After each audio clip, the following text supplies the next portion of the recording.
change gonna come. Oh, yes it will.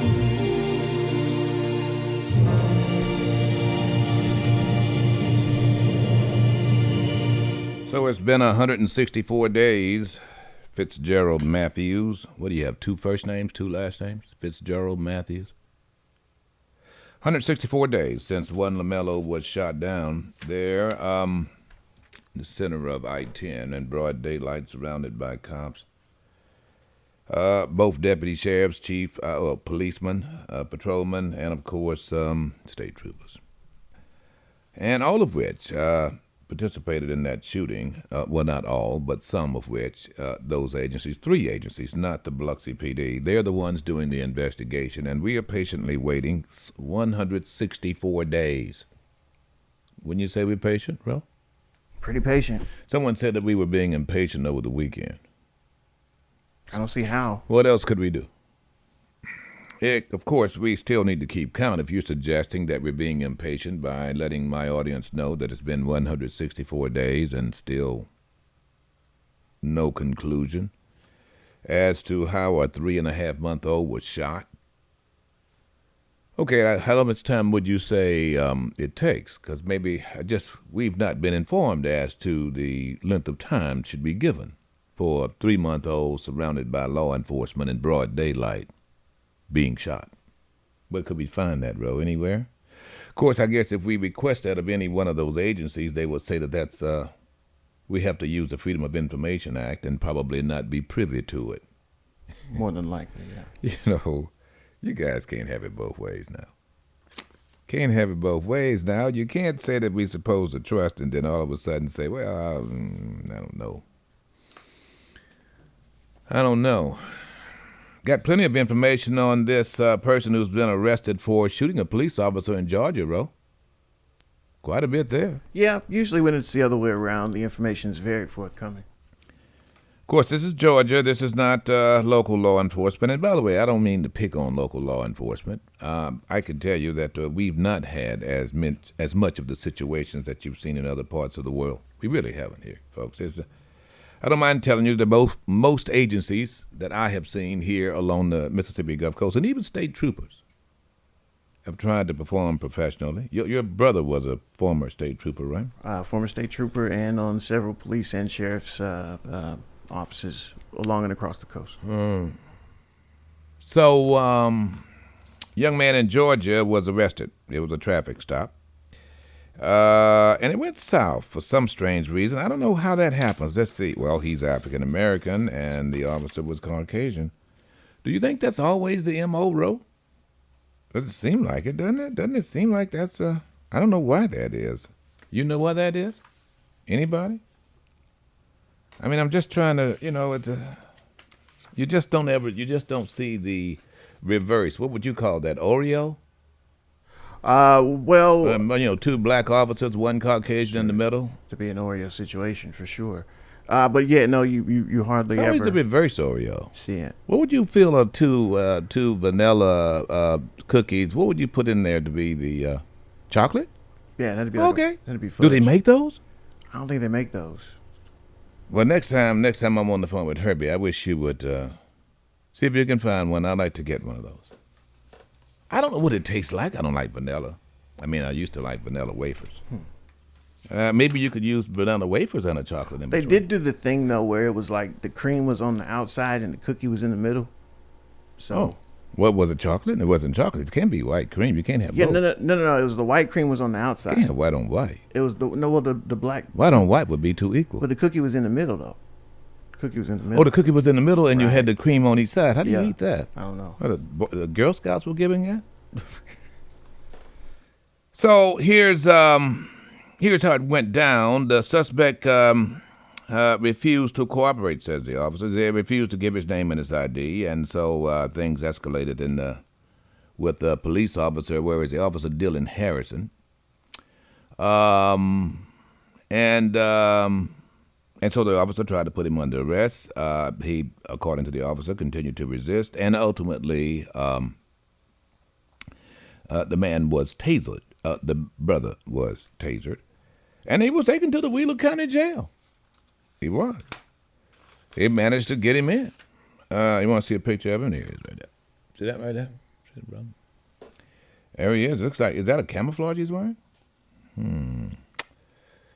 And then later on the next day, Georgia Department of Public Safety says this afternoon, less than 1 mile from where Alamo police officer Dylan Harrison was murdered, the state of Georgia, weapon tactical, blah, blah, blah, blah, blah. Let's see. Oh, they took him in custody.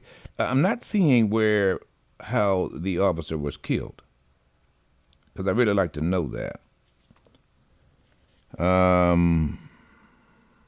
I really would. I don't have it on this official sheet. Get the official sheet. This is not the official sheet, bro. It's just this is not nearly enough information. Yeah, get the official sheet as to what happened and how how Alamo, the officer was killed. Check right under that family portrait there. The family portrait. Okay. I don't have. Do you have it? I don't see it. Yeah. Okay. The Georgia Bureau of Investigation said that it was an ambush-style attack, and it was an act of retaliation for an arrest that Harrison had made earlier in the night. They said that Harrison stopped a man for a traffic violation at the Circle K across from the police department when the suspect refused to give Harrison his name or ID. Yeah, I went through that. But how did the officer get killed? Well, Harrison tried to push the arrest. The man continued to resist. Harrison fired his taser, but the man. Well, I have that, bro. What I'm talking about is how did the officer get killed? I just read that, and he was taken to jail. Right. The man's associate, Damian Anthony Ferguson, was this particular crime suspect, the shooting suspect. He was taken into custody by the marshals. He was charged with Harrison's murder, but the information is still, not that. Well, okay, so you just said what I just said. So in other words, we don't have the information as to how Harrison was killed. Well, besides the fact that it was an ambush-style attack, yeah. Right. You see, I don't like it when they do this. Now, we just suggested that they gave that kind of information. We have the information on the arrest. We don't have information as to how Damien shot the officer. Said it was an ambush. I'd like to know, wouldn't you? Absolutely. Because under no circumstances should an officer be killed. You do understand that, right, America? You don't shoot a cop. You don't slap a teacher. You just don't do that. Unless, of course, it's in self-defense. A fear of great bodily harm. Anyone have a problem with that? So, yeah, we're going to keep you posted here, folks. Maybe we need to start calling this. Maybe we should have the bad boy theme running here. Cops, our very own cops starting off. And I know it must sound like there's some great criticism. It's not. Quite the contrary. They are citizens on patrol, no less than we are. Did you know that most of the crimes are stopped by we, John Q. Public? Did you know that? And I want you to know most officers appreciate that. You know how we stop it typically? Well, let's see. We don't do it. You got me? See how I got that? We just don't commit the crime. That's how you do it. Well, the same thing applies to law enforcement. Don't do the crime, and then you too won't do the time. Which brings me to what happened in Ohio.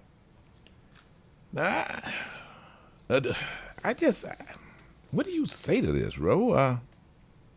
You got a guy who's paraplegic. Yeah. And you tell him to get out of the car. Yes. Now, first let me back up. Okay. Back up. So you go to the car and you tell the guy, okay, get out of the car, and the guy says, I'm paraplegic. You see, he's paraplegic. Mm-hmm. And you tell him to get out of the car. Yeah. Well, I know on the surface that might sound strange. But you got to understand, he got in the car. I mean, just because you're paraplegic doesn't mean you can't get out of the car. You got in there some kind of way. And he was in the driver's side, was he not?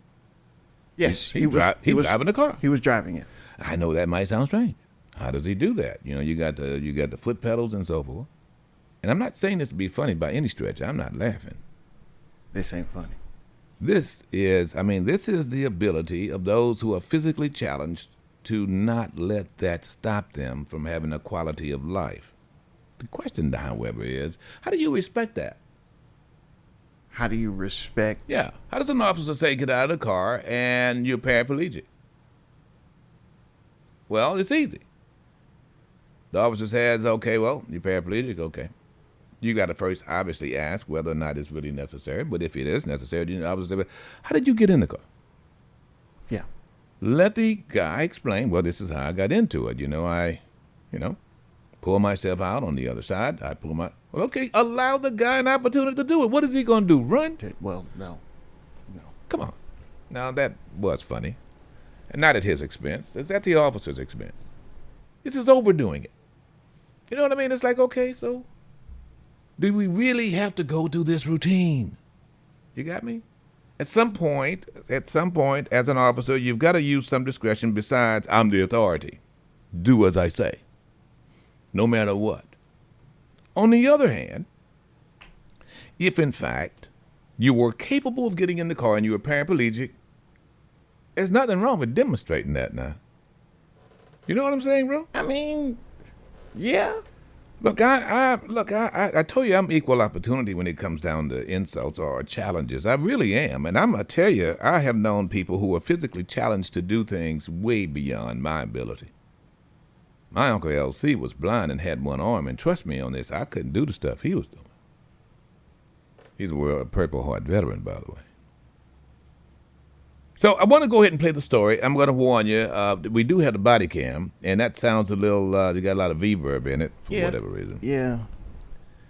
Can you play That's on our... yeah, let's play the news story. We're going to play the whole thing because I think law enforcement showed this entire thing, did they not? Oh, well, yeah. So do you have the entire thing from the chief? Well, from the incident report they released, so they break it down in their press release portion, and then they show the body cam footage as well from both responding officers' points of view. The problem, though, is in that audio, you hear from both points of view the entire time. So let's do this. Let's go ahead and do the news article from DTN2 News. Let's do that.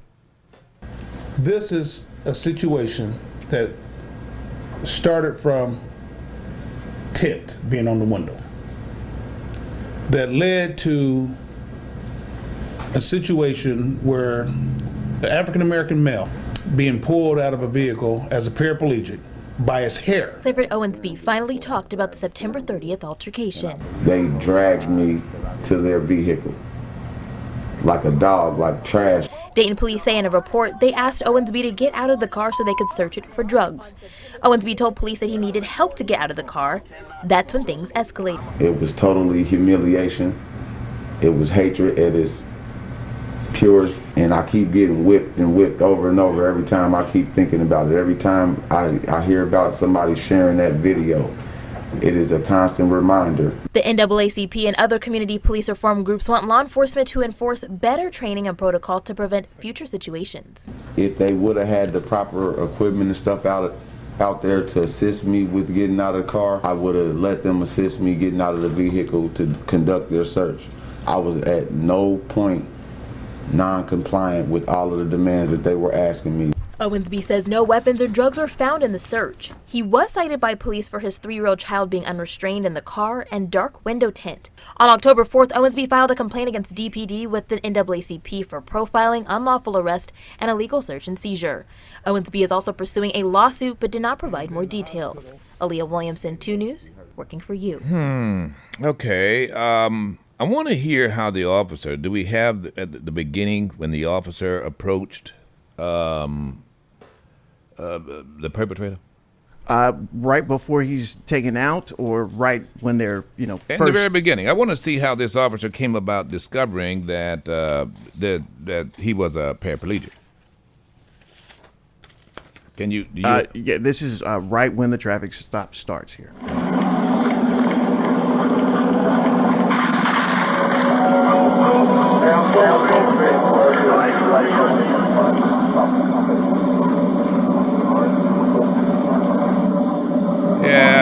Yeah. You can't hear that. Let's see if we can clean that up, if you would. I know you've been trying. What happened there? It seems as though they were running two.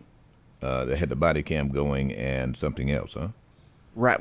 Well, it's both body cams, and for whatever reason, since they put this together on one long video here, they have both sound sources from each body cam competing with each other for some reason. Yeah, they're going to have feedback. But you can still see it on our Facebook page. Right. It starts off amicable, huh? Pretty amicable. Officer, walks up to the window, and the window's already down. There's no indication that Owensby is trying to flee or elude or anything like that. Yeah. Well, he didn't try to step on it. Well, I guess he wouldn't step on it. Well, push on it. No, it's got like a lever thing. He works with his hand. Right. I want to play. Let's go to Hornsby's version of what transpired. Clifford Owensby is a 39-year-old guy who is. I mean, it's very visible when they pull him out by his hair. Look, I hadn't weighed in on that yet, but I shall. When the officers pulled him out by his hair, I mean, it's obvious the man's legs can't be used. They are limp, to say the least. So let's get Clifford. Clifford gave a press release here, and here is how he said it went down. Some of which you heard in the story. Stream 85 plus channels. Hold for me. All right. See if you can pull that up. What gets me about this is this 3-year-old was in the car, now unrestrained in the back seat. But point is, and Owensby was also cited for that as well. Yeah, he was cited for it. We heard that. But what I'm curious about is, was there any consideration for all this mayhem? Law enforcement also said that they saw the vehicle in an area that was near a known drug house. Okay. But they cited him for tin on the windows. That was the reason for... That is what initiated the stop, yeah. Here's Owensby. My name is Clifford Owensby. In the day in question, my day started off waking my kids up to get ready for school. Once they got ready for school, they helped me leaving the house to enter my vehicle on the way to take them to school. Upon leaving the house, the car was full, so we could not take the chair, so the chair had to sit in the driveway. After I took the kids to school, I returned back home. Once I got home, I sat home for maybe a couple of hours watching TV with my little one, teaching him the things that he needed to know. Shortly after that, I thought about it. Hey, I need to take these cable boxes back to Spectrum. So, me and my little one, we ended up leaving the house again. I left the chair in the driveway. There was no way I could get help to get it in the car. So, upon running my errands, one of my errands... With Early Paycheck, you can get your direct deposit up to get my cable boxes. After I stopped and got the cable boxes, upon leaving that property, I was pulled over by Dayton police. During the traffic stop, one of the officers, I believe, was the white officer. I don't know his name, but he approached my driver's side window. I let the window down. He goes, "We stopped you because your tint's too dark." And then he asked me for my driver's license.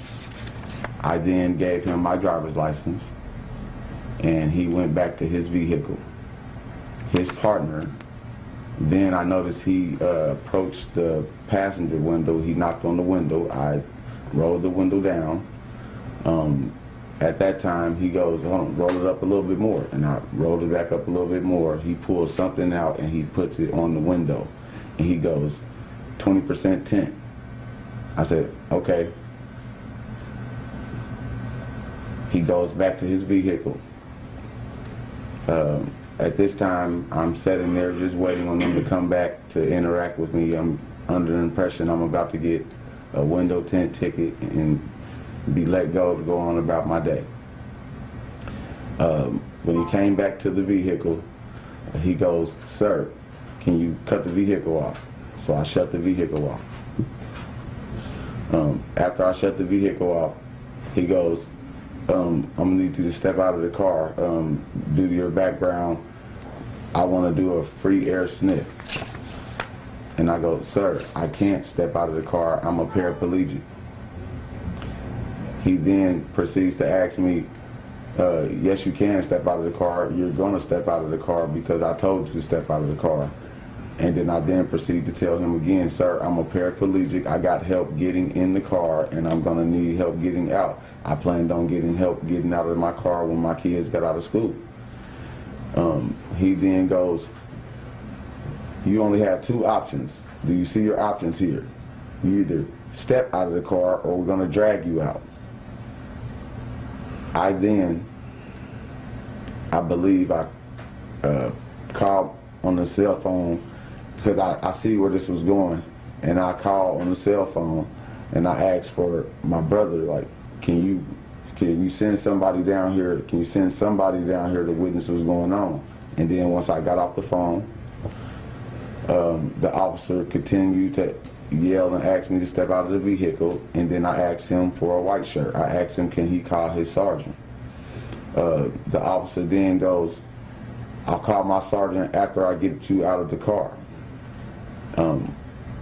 Me personally, I knew that how aggressive his tone was, that it was possible that I could get hurt if they just pulled me out of the car. The way he was aggression and his whole body language and his manner of voice tone and everything. So at this time, I'm just pleading for him to call a white shirt, which I was denied several times.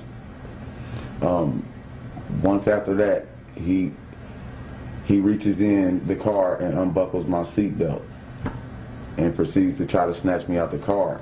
My first instinct was to grab the steering wheel, so I grabbed the steering wheel, and I believe I closed my eyes because I did not want to see what was about to happen, and I just held onto the steering wheel as tight as I could, and I was screaming and I was yelling, and they yelling, "Get out the car, get out the car," and I'm holding onto the steering wheel as hard as I could in fear of my life.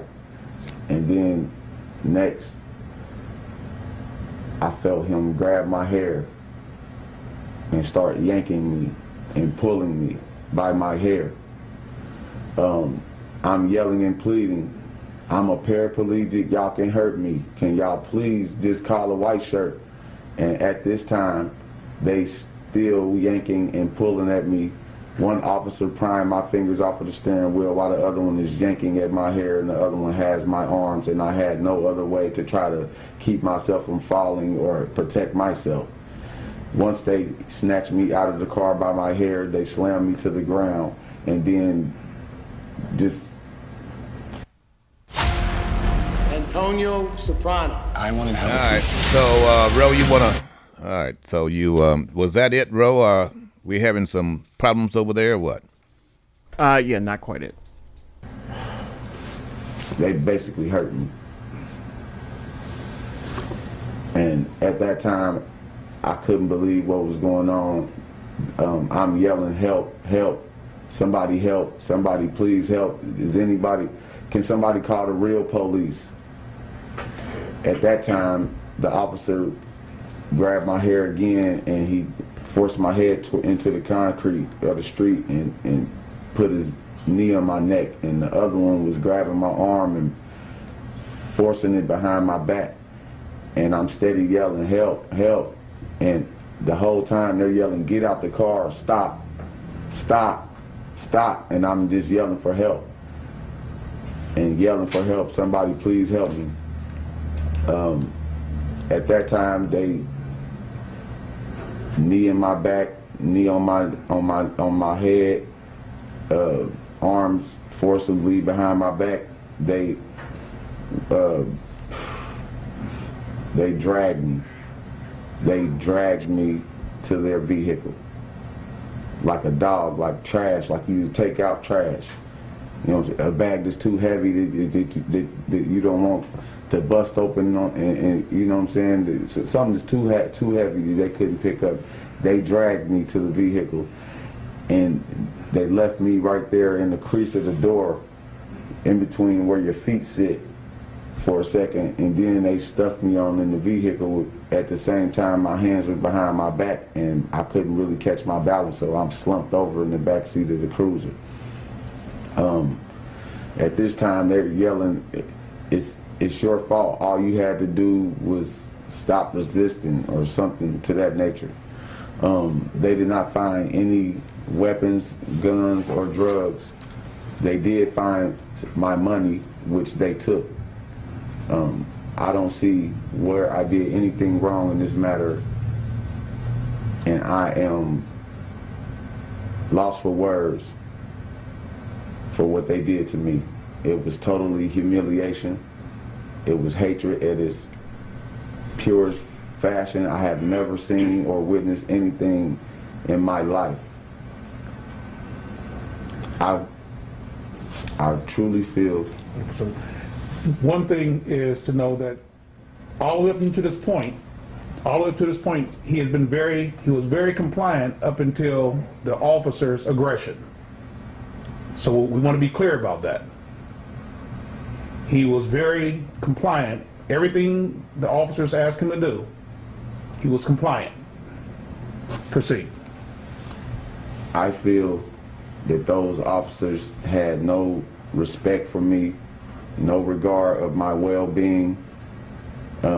It was inhumane what I've been through, and since then I haven't been able to sleep. I have nightmares. It really makes no sense. I should not have to leave out of my house every day wondering if this is going to happen to me again. I believe. All right. Oh, don't give me that look. Like, why do you have to always play that? Why does it keep happening? What about that? And if you want to give me some, just like, some parallel, some comparison, or give me the Caucasian paraplegic just drug out the car. Go find one somewhere. I don't know what, Russia? Go find someone.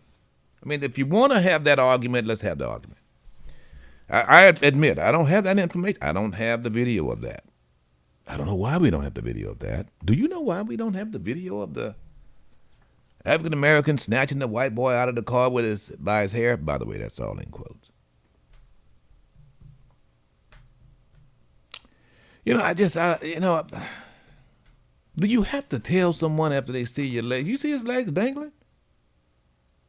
All they had to do was turn him around in his car. Yeah. Really, in his car seat, his toes are dangling. Literally, it's as if he doesn't have an Achilles heel.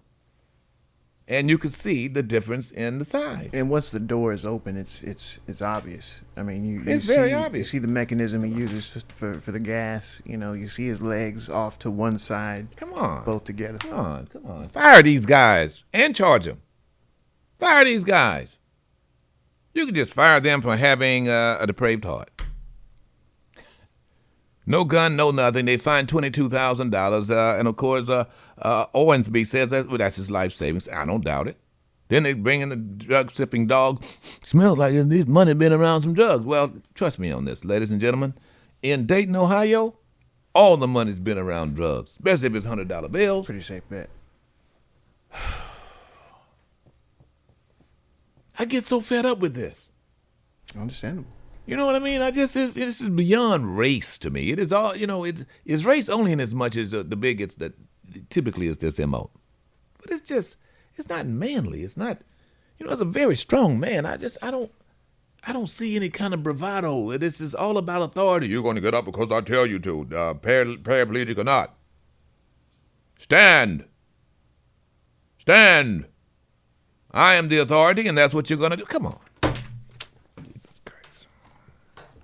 It should be a video of how not to be a human being, in my view.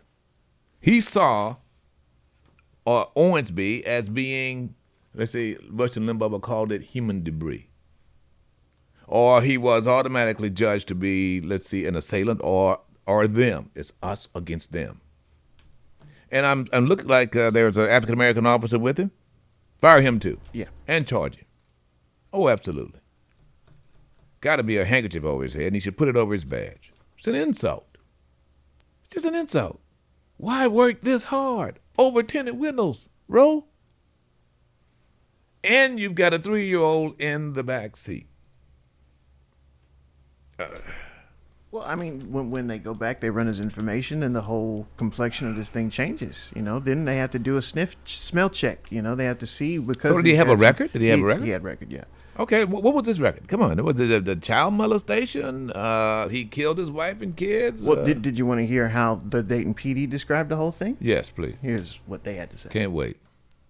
On Thursday, September 30th at 12:27 p.m., officers were on patrol in the 1900 block of West Grand Avenue here in Dayton, Ohio.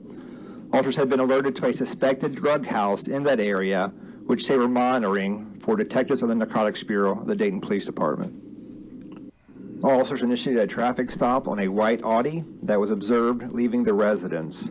Officers approached and made initial contact with the driver, Clifford Owensby, who provided them with his identification. Officers took his identification back to the cruiser and ran his information. Based upon Owensby's felony drug history and weapon history, along with him leaving a suspected drug house, the officers requested a Narcotics Bureau canine to respond to the scene for a free air sniff on the motor vehicle. Officers reapproached the vehicle and asked Mr. Owensby to exit. Dayton Police Department policy requires that occupants of the vehicle to exit for their own safety and the safety of the canine officer to perform this free air sniff. Officers explained this policy to Mr. Owensby and requested for him to exit the vehicle. Owensby stated that he couldn't because he was paraplegic. Officers then offered to assist Mr. Owensby in getting out of the vehicle, to which he refused. Owensby asked for a supervisor to respond to the scene and continued to refuse commands or assistance from the officers to get out of the vehicle.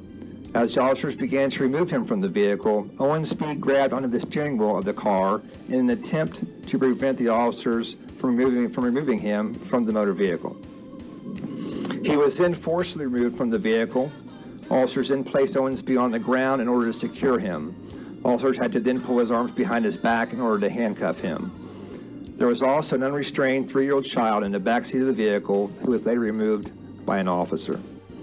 After being handcuffed, Owensby was then taken to a local hospital where he was examined and released. A large bag of cash was also found in the front floorboard of the vehicle, containing $22,450 in U.S. currency. The Narcotics Bureau canine also alerted on that money, meaning that the money had been in close proximity to illegal drugs. Yeah, we'll be back. Get the info. Stay informed. It's a new day with Rip Daniels, the #1 talk show in South Mississippi on Jay-Z 94.5.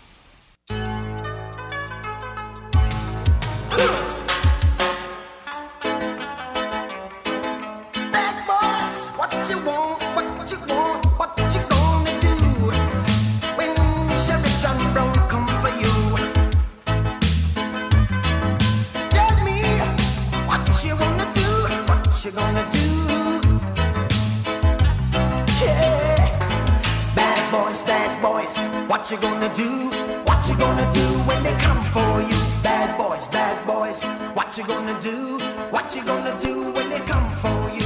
When you were 8. Just trying to figure out who the bad boys are. Jeez. That was my thought. All right, good morning, folks. Rip Daniels here. Thank you for joining us. The show is called It's a New Day. There's only one rule, no such thing as a right or wrong opinion. We're going to get to all of it on this Indigenous Natives Day, Indigenous Peoples Day. It is Columbus Day in the minds of some, not yours truly. Henceforth and forevermore, this will be Indigenous Peoples Day. Why? I'll tell you why, because it is. Who are the indigenous people? They were the people who were here when Columbus landed in this hemisphere. Yeah, we're going to get back to all of it. It's Monday. We get caught up on all the stuff, and we'll get back to Dayton, Ohio. But you need to know about this because you got all these idiots running around here talking about critical race theory. And by the way, that's all made up. mean, we're talking about a curriculum that goes back to the 60s and 70s, actually 70s. Not even a real curriculum, to be quite frank. It's just, let's say, the truth. You know, you look, Oxy conservatives are now pushing this, and it's so deliberate. And then you ask your child a little bit of something. Well, do you have critical race theory? Huh? We have history. But if, in fact, you're having this on this Indigenous Day, I would highly recommend that you read about Pedro Nino. Uh-oh. He's basically called El Negro. The Black? Yes. He's literally the Black. El Negro. He was actually the pilot of the Santa Maria. Pedro Alonso Nino. You can, well, you're exactly right. And the Santa Maria had 48-inch rims. Oh my God. And it made its way, well, maybe 48-foot rims. It made its way across the Atlantic to Hispaniola. You'd expect them to go to Caribbean Road. You know, him and his brothers went. Chris, where you want to go? Yeah, we can go, man. You can go down there. You can go to Haiti, you man. You want to go to Haiti. You say you want to go to Haiti, you don't want to go to Haiti. Chris, man. I have a ticket. Chris, trust us, okay? We're Nios. We know these lands. We know these waters. You don't want tickets? We don't need no stinking tickets. I love that.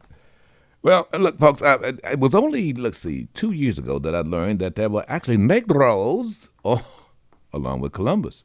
And even further, ladies and gentlemen, upon my going to Senegal a couple of years ago, going to the door of no return, it dawned on me that the Portuguese, after Prince Henry circumnavigated Africa, went around the Cape. By the way, I was there too.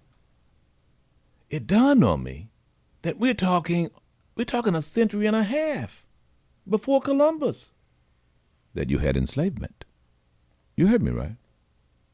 Yeah, we're talking about, of course, the Moors invaded southern Europe, and of course, needless to say, you had enslavement. We're going back, you talk about the Magna Carta here after the 1200s, and then Columbus is 1492, so you get that drift. We're talking, 2 centuries. Yeah. Matter of fact, when I was in Senegal, the post office, the building used for the post office on Gorée Island was built in 1492. How about that? And Gorée Island, of course, was the enslaver island. Harbor Island, that's where the door of no return is. The reason why I'm telling you this is because you realize Europe was into the enslavement business long before you even had these Americas. For the Italians, that is an American, well, an Italian name, So, so along comes Columbus, while you had enslavement in full effect, and Pedro Nino and his brothers, they were ship's captains. They even owned the Nino. Nina, thank you. Well, everybody knew the Nino brothers. That's why they named them Nina. The ships are always named after a female, and my Latin, 2 years of Latin taught me that A at the end is feminine. See. So, however, Pedro Alonso Nino, the Negro, by the way, you realize his mama was Spanish. His daddy was black as night. He's from Africa. Ghana. He's from his brother here, brother. Yeah. But you understand that was in those days, ladies and gentlemen. It wasn't pigment politics as you have now with Republicans and conservatives, is it, Glenn? You see, you got to realize it was a multicultural environment, and you measured people, even today in some circles, you measure them based upon what nationality they were, what they held, with the exception of the Pope saying that it's okay to enslave a people for the sake of Christianity, especially if they're darker than the statue of David. By the way, that's white. I think it's marble or granite. Yeah. I don't know, but he had big hands. That wasn't a little boy's hand. Nevertheless, so when you talking about this so-called Columbus Day, then you've got to add in the fact that there were Negroes who actually were quite they were naval. Look at there's a picture. There's a painted picture of him right here. Huh? This is an artist depiction of Negro. See, Nino. This is Nino. Look at him. Look at that nose. His brothers Luis and Cristobal were also there. They were rich merchants and pilots, and so these guys were well, they helped Columbus get to where he was. He didn't know where he was going. He thought had made it to the Indian Ocean. See, and the oldest, Juan Nino, was the owner of the Nina, master and owner of the Carvel La Nina. These are brothers now, you understand, folks. I had no idea. Brothers, I should have known that. Brothers who are brothers. Brothers who are real brothers. You see what I'm saying? I mean, and they are Africans. Yeah. These are African Spaniards. How about that? Now we have African Americans. These are African Spaniards. So, by the way, Nino decided to go out on his own after Columbus went there and, took his money back to Ferdinand. He went out. He decided he got the hookup. He talked to the king himself. Said, "I'm gonna go over there and got some gold, got some pearls." Yeah, and I mean, that was all good until the king, wanted to cut. That's right. And the brother was like, "Wait a minute now." Well, he said he's gonna give him 20%. He said 20%. 20%. You saw American Gangster. This is a jar right there. 20%. 20%. 20%. Just a minor correction here. The three brothers were Juan Pedro Alonso, who we're talking about now, and Francisco. Cristobal Perez Nino was a nephew. So it was a nephew. Yeah. Oh, you got the whole genealogy over there. Yeah. Yeah. He was believed to be the fourth brother, but it's thought now that he, like Alonso Perez Nino, was in actuality one of the sons of those three. There's also Bartolome Perez Nino. That's a whole bunch of Nino. Oh yeah. Francisco. Well, of course, they were on. Now you know how you came up with the movie. Movie. Yeah, the one with Ice-T. Huh? I'm not following. You don't know? I don't know. Wesley Snipes was in it. Oh, New Jack City. Huh? And what was the name? What was Wesley's name? His name was Nino Brown. See? I see now. Okay, see? I got it. Took the long way around, like Columbus. We'll be back. Get the info. Stay informed. It's a new day with Rip Daniels, the number one talk show in South Mississippi on Jay-Z 94.5. Oh.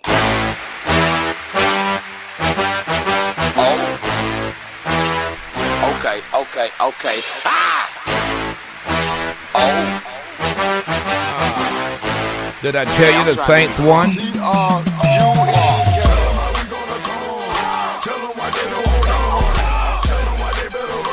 It just seems like something missing, though.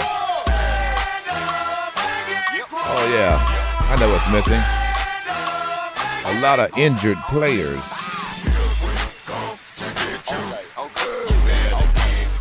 Taysom Hill got injured. Had a concussion. Better watch that.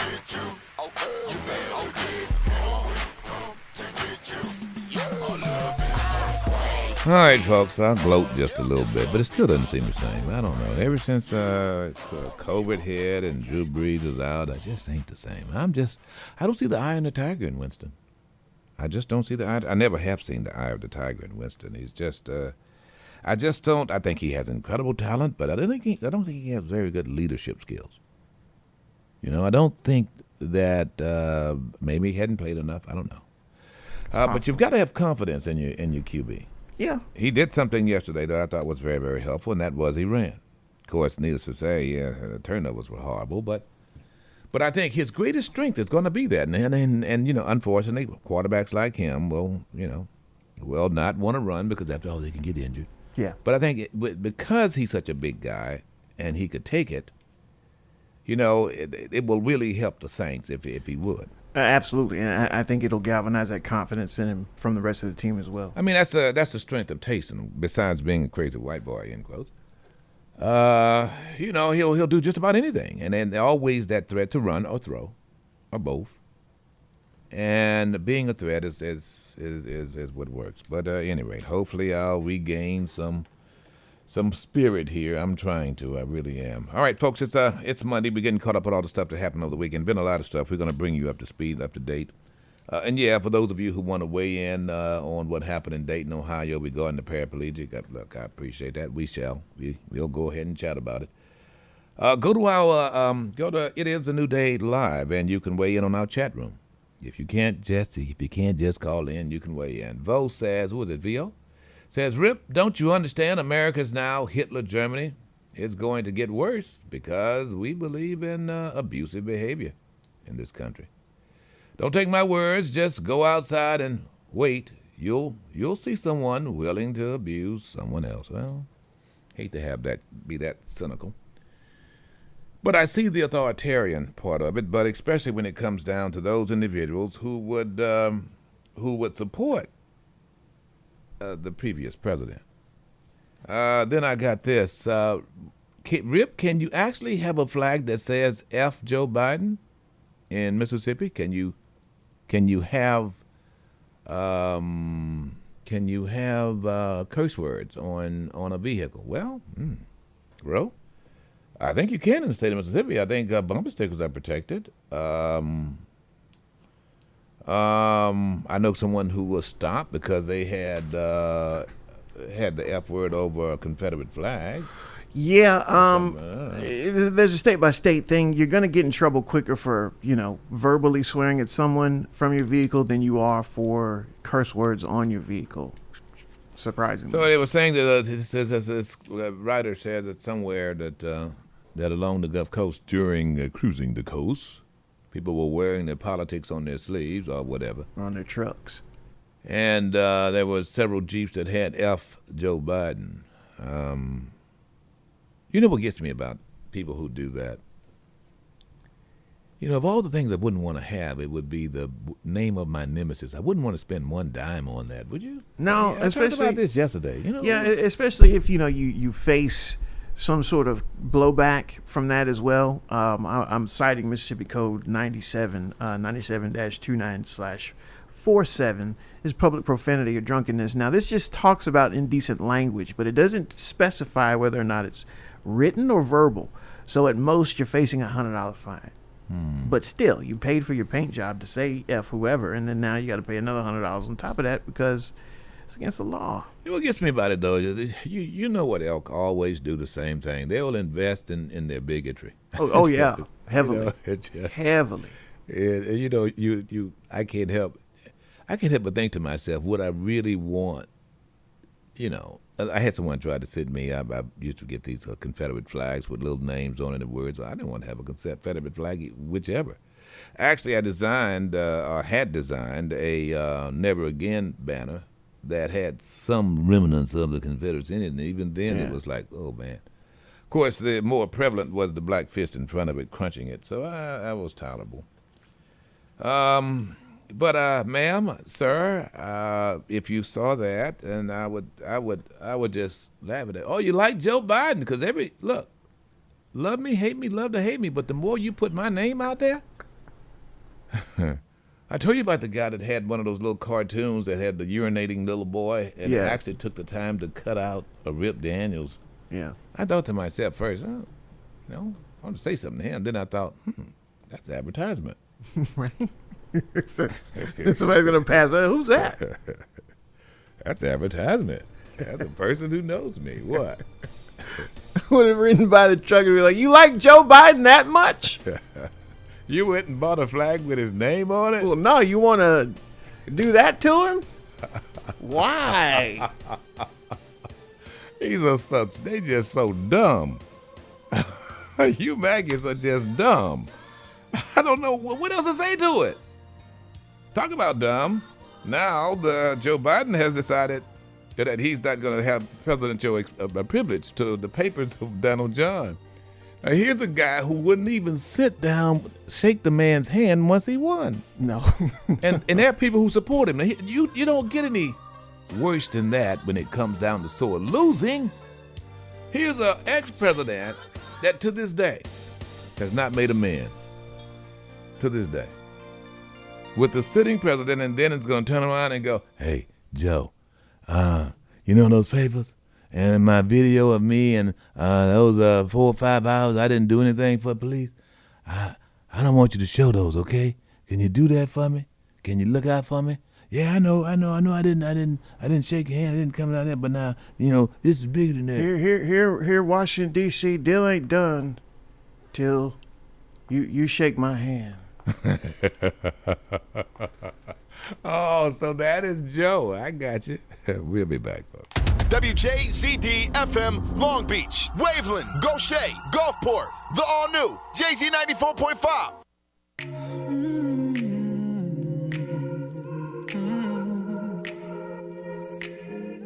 I don't wanna be alone tonight. It's pretty clear that I'm not over you.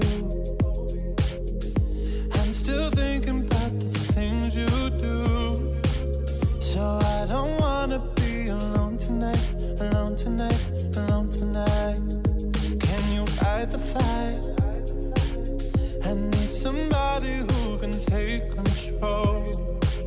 I know exactly what I need to do, 'cause I don't wanna be alone tonight, alone tonight, alone tonight. What, are you scared? Look what you made me do. I'm with somebody new. Ooh, baby, baby, I'm dancing with a stranger. Oh, look what you made me do. I'm with somebody new. Ooh, baby, baby, I'm dancing with a stranger. All right, folks. Thought he was afraid of the dark. He just wants to dance with a stranger, huh? Mm-hmm. Look what you made me do. Right, sure. What you fell for. All right, good morning, folks. Rip Daniels here. Thank you for joining us. The show is called It's a New Day. There's only one rule, no such thing as a right or wrong opinion. On this Indigenous Peoples Day, not Columbus Day, do you know that when I was going to school, they didn't even, Columbus Day was just it was just another day. There was not even a holiday. Really? No. Huh. May Day was more a holiday than Columbus Day. Really was. May And Day. that was strange. But yeah, you just didn't have it. It's just, it wasn't as much about it because after all, we were in America when Columbus bumped into these shores. But as far as I'm concerned, it's Indigenous Peoples Day, and I respect that. Primarily because of the cancel culture of the Europeans, including one El Negro, who was piloting the ship. He landed along with Columbus. Columbus got lost. Well, Columbus said, you got lost too. You were driving the boat. But it's mentionable that you have men who were of African heritage who were actually piloting the boat and, of course, owned one of the three, the Nina. So you should tell that to young African Americans who one day might even become captain of a ship. And by the way, this area had a significant number of seamen. I want you to know there are some books, pamphlets, and the like that show the number of African Americans who were navigating both the Pearl River and the Pascagoula River. There were 1/4 of the seamen during the Civil War. Union seamen were, of course, African Americans, black, in quotes, on those U.S. Navy ships. So being around the water is not unusual. Denmark Vesey, for instance, came off the water. Also Gabriel Prosser. All right, can I go? Let's go to the phones. A lot of folks, and we got to get caught up. A lot of politics going on, and I want to touch on all of it before the day is over. And, of course, give you an opportunity to weigh in. Let's start with Herbie. Herbie, good morning. Listen, everyone. With Biden, all of this stuff that's going on under his watch, that's going on with black people, and the media ain't covering it. Or as the, little handicapped guy and the baby and everything. I think that's very unfair. He went in there saying he was going to look out and, address these issues with the Justice Department and start, holding these people accountable. And he took blame for what happened in Afghanistan. He said the buck stopped at his death. These things that happen here at home seem like they don't stop at his death. Anything that's dealing with foreign people, even the border, And it's something I don't want the Biden shot, but I'm telling you, Biden is dangerous for black people as a whole if he's not addressing these problems. And I don't see how you or any other media person is allowing him to just, be swept under the rug. I hear he's doing some terrible things, man. I don't see him on TV talking very much. So what are the terrible things that Joe Biden's doing? He's selling that shot. That shot. He shouldn't do that. Those people at England shouldn't have to do that. That is not fair to anyone. Now, if you ever want, that's incident racism. Yeah. What they doing to those people about taking that shot, that's not fair to anyone.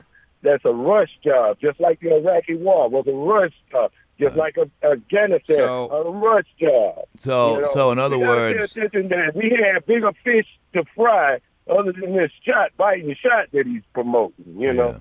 So in other words, those individuals there in Moss Point, Moss Point was leading the coast at one time in COVID deaths. You do realize that, right? And why do you think that? Why do you think? And you think about the water. Do you want me to hang up on you? Do you want me to hang up on you, brother? You do. I will accommodate you. You ready for me to hang up? 1, 2, 3. You want me to hang up? Now you want to have a conversation, or you want to squeak like a pig? Now all you got to do is have a conversation. It's all right. Now you at one point, Moss Point was leading Jackson County in the number of deaths and COVID. Do we not agree? When it first began, and most of those were African American, unfortunately. Now the reality here is that has slowed, if not stopped, almost. Why do you think that has happened? We had a filthy jail over there with more. Thank you, brother. Appreciate it. Herbie, I know you're getting paid to do exactly what you do, but you need to admit that. You know what I mean? If you're getting paid, come on with that. Here you have the Justice Department looking into every allegation. Every allegation. Matter of fact, actually, I was somewhat disappointed that the Justice Department dropped the investigation in Kenosha. A young man who was shot in the back by law enforcement. Said it was not enough to actually go after him. By the way, he's back on the job in Kenosha. Regardless of the fact that 2 individuals were killed. One was wounded, critically wounded. All of those who were killed and critically wounded were, in fact, quote-unquote, white, Herbie. That was in the shooting of Jacob Blake. Right. So Blake now is paralyzed. Heaven forbid he's driving in Ohio. And the Justice Department decided that there was not enough evidence to seek a case against the officers, or for that matter, the Kenosha Police Department, for depriving him of his liberties. I still have a problem with that, bro. This is he was shot 7 times in the back. Yeah. Law enforcement said he was going in the car to get his gun. To get his knife. He was getting in his car. And that's the thing that gets me on this is that it's like, okay, well, I guess the whole idea was they allowed him to walk to his car. And so if they allowed him to walk to his car, one has to ask, well, so you allowed him to walk to his car, he's getting in his car. They kept telling him to stop. He did not stop. Well, then the next question is, so was he a threat to you? Well, his back was to you. Was he a threat to you? No. Well, he's getting in his car. Okay, well, you've got 1, 2, 3, 2 other officers there. And a taser. Do they still have billy clubs? I used to call them that. They're retractable batons now. The most notable one's called the ASP. But Herbie, look, I'll give you your day in the sun, but it's more than obvious who you will not criticize. And that's the guy you voted for, who stopped the Justice Department from investigating just about every shooting like this. By the way, it was his Justice Department that started to investigate, reluctantly, this case there in Kenosha. And I don't doubt that whoever he placed in charge of that investigation is the one that bungled that investigation. I don't doubt that at all. I really don't. But such is life. 228-896-9455.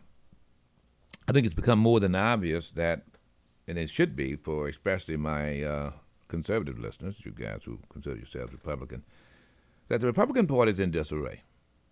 It is in complete and utter disarray. And the polls are showing that.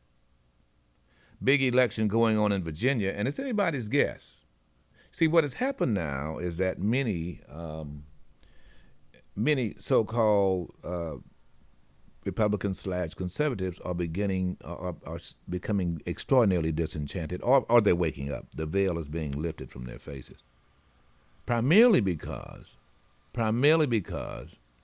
they see what they're identifying with. They just can't bring themselves to identify. They might say, well, yeah, I'm going to vote for him again. In guarded circles, because they don't want to get any blowback.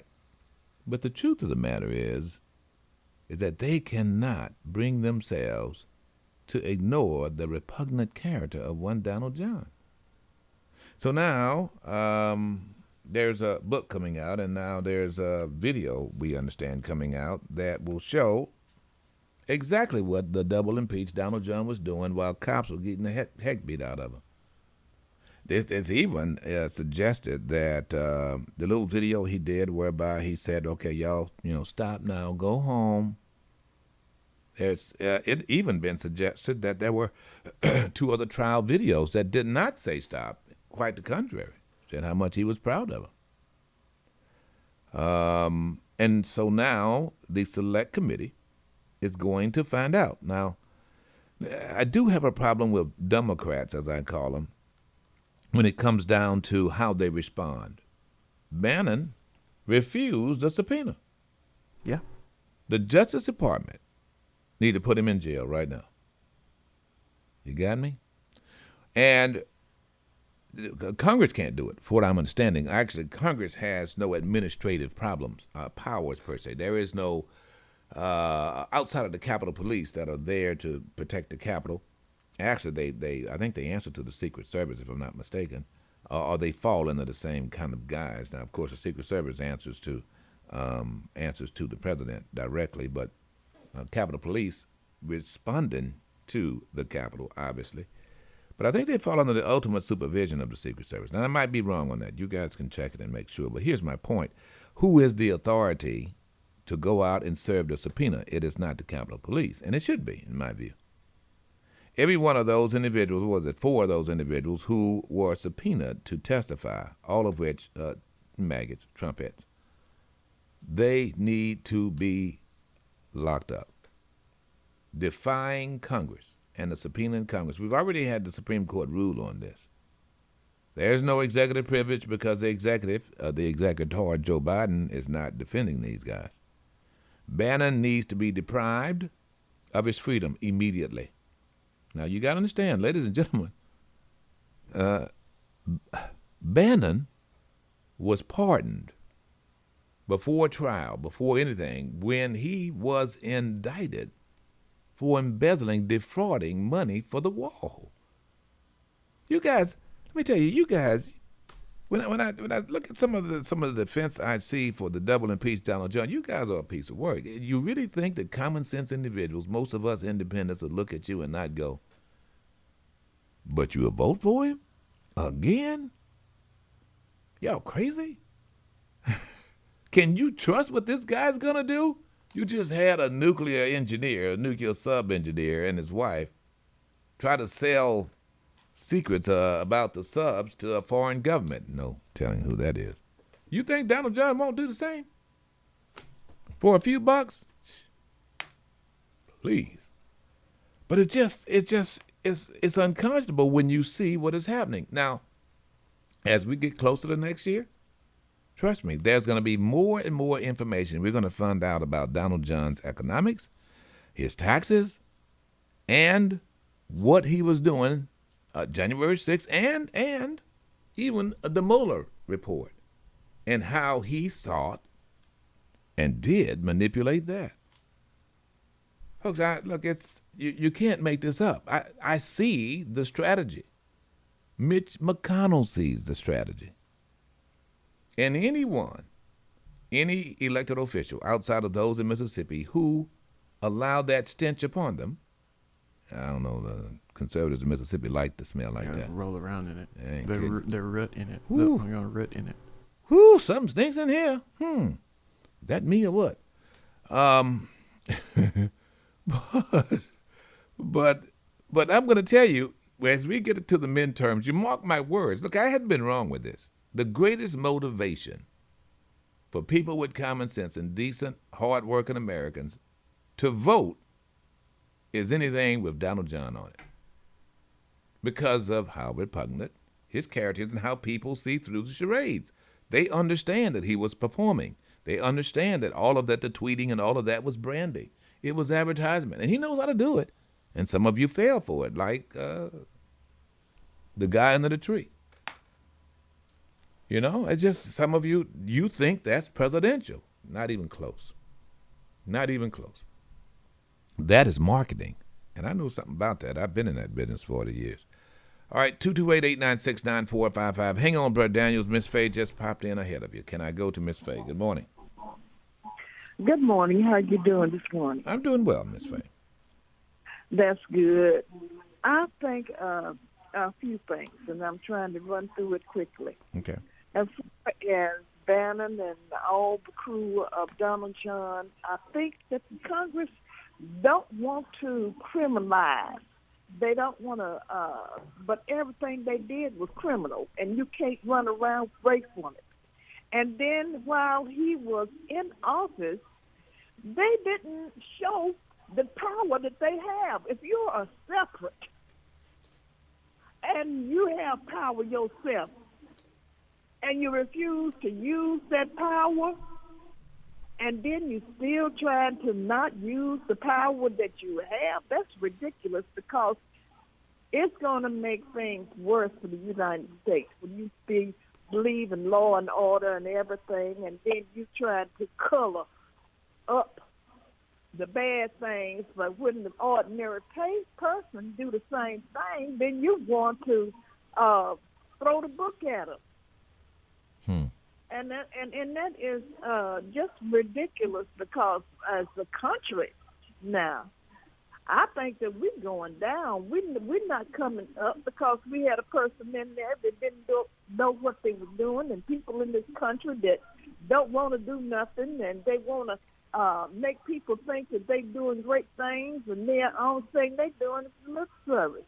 Yeah. You know, you got to start teaching. So let me ask you this, Miss Faye.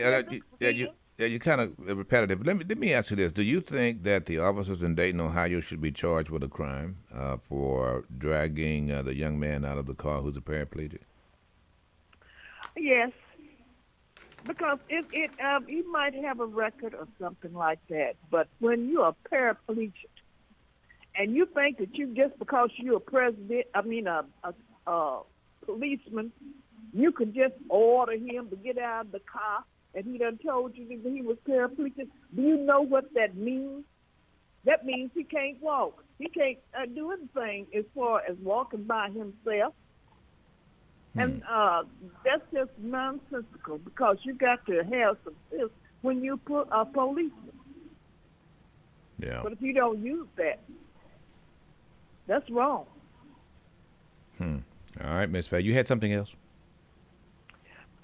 Yes, I wanted to say this, that I'm just kind of discouraged right now about this country, because it seems like that we are the most violent country there is, because the other countries or whatever it is, you don't hear much of shootings, and then don't know how to treat somebody when you are stopped because you got some kind of title or whatever, and we're just going down, because how can you teach your children to do the right thing, to be honest, to have good character, or anything, when the so-called grown-ups are doing anything and everything they big enough to, and what they put out there is foolish, don't make no sense, and then they try to make that right. All right, Miss Faye, appreciate it. Quickly, Brother Daniels, good morning. Thank you for being patient. Hey, good morning, brothers. Good morning, brothers and sisters. Good morning. Of Mississippi on the coast. What's on your mind? I don't know why we having so much hesitation with this situation. You know, I'm shocked that the Secret Service and others involved having moved a lot faster like they did with the Nixon situation. The Nixon and Watergate moved faster than what we're going through with this. You know what I'm saying? Clinton moved faster than what we're going through with this. When we were out there doing Black Lives Matter, they were on it. But now that it seems to be more of a good old boy connections, and all these different rules are in place that, we can't test them if they make a mistake. You know, it seems that now we must open our eyes and start preparing ourselves to make no excuses for the man to mess with us the wrong way. We need to be able to start showing our children the reality that's going on. Because I'm telling you, it's back to normal as usual. We just had a White House taken over by the former president, his friends, because they didn't like what was going on, and ever ignorance in America. America's tired of it. It looks like some of the conservative politicians are waking up. I hope they wake up in time, because we don't make these changes, people are going to look to another country for leadership. And America going to be like UK, back behind everybody else. Amen to that. Appreciate it. Brother Daniels, 228-896-9455. There's an interesting piece in USA Today by Will Careless, or Carless. It's a piece there about, it's under the guise of singled out black militia leader faces prosecution. Now, I'm not talking about Rise of the Moors here. I'm talking about Grandmaster Jay, who is the spokesperson, I guess leader, founder of the NFAC, Not Effing Around Coalition. Mm-hmm. Hundreds of them showed up in Louisville, Kentucky, black militia, all armed to the hilt, AR-15s, all rifles, pistols, and so forth. And trust me on this, in and around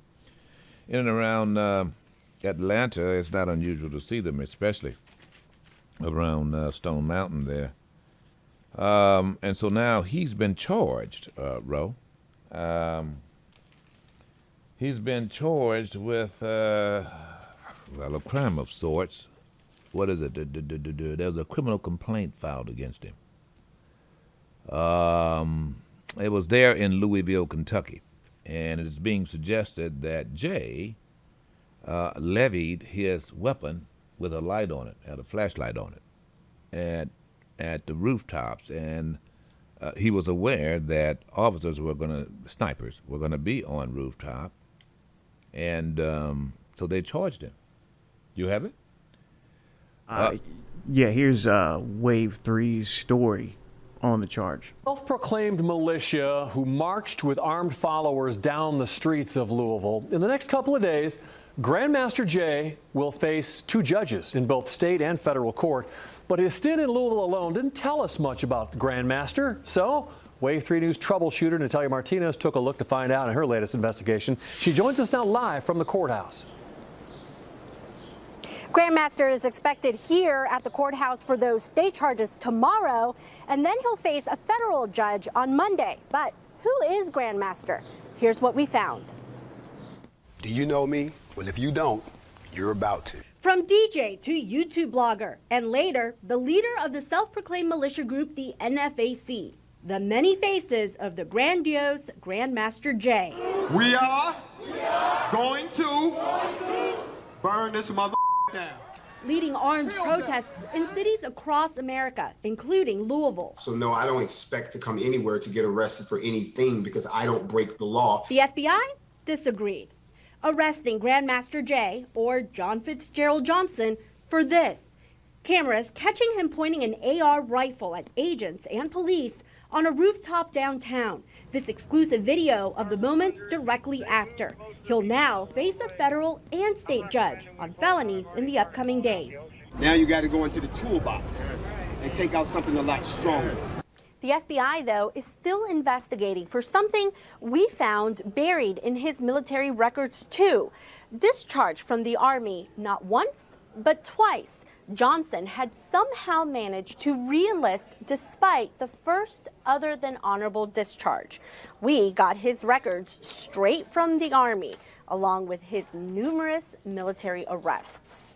The first, in March 1995, accused of punching a woman in the face with a closed fist before pulling out a shotgun from his trunk and threatening to kill the security guards who'd kicked him out of a club. In May 1999, another arrest, charged with impersonating an officer. July 1999, he's accused of altering official military documents to get promoted. Johnson agrees to an other than honorable discharge to avoid trial by court-martial.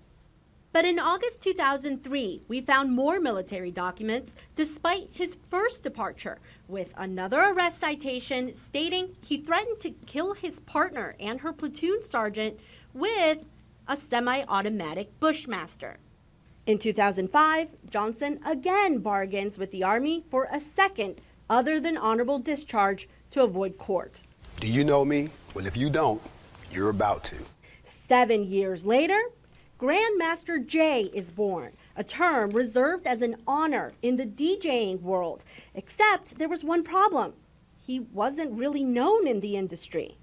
We found numerous posts, DJs calling him a fraud, especially when the Grammy Award-winning DJ Jazzy Jeff accused Grandmaster J of trying to pass his music as his own in an ad, posting on Instagram, quote, "I don't care if you're the worst DJ in the world. I'll give you credit. Just don't fake it," Jazzy Jeff wrote.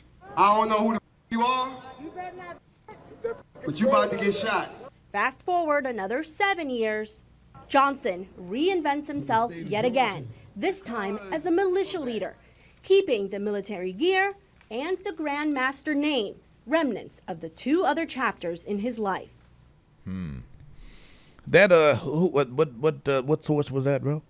Wave 3, they're out of Kentucky. That's interesting because there's some conflicting information that I heard there. Now you need to go ahead and look for that because that's want to make sure that we're not dealing with propaganda there. I'm not familiar with Wave 3. I'll leave that to you, but I know that you just found that, and I just want to make sure that we're not putting out. There's some conflicting information regarding his service record.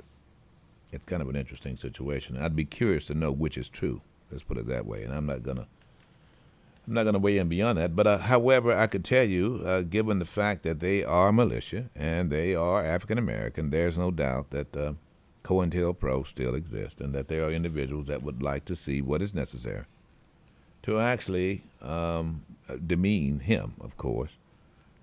They always go at the leaders, always go at the head. And don't get me wrong, it may be rightly so, but I've seen this before. Their efforts is not nearly as important. Their right to bear arms is not nearly as important as how ominous they look when you got hundreds of African Americans going down, marching through Louisville, Kentucky, or anywhere else for that matter, or just armed. Which brings me to this, and I'll get you, Bobby and Danny, I promise you.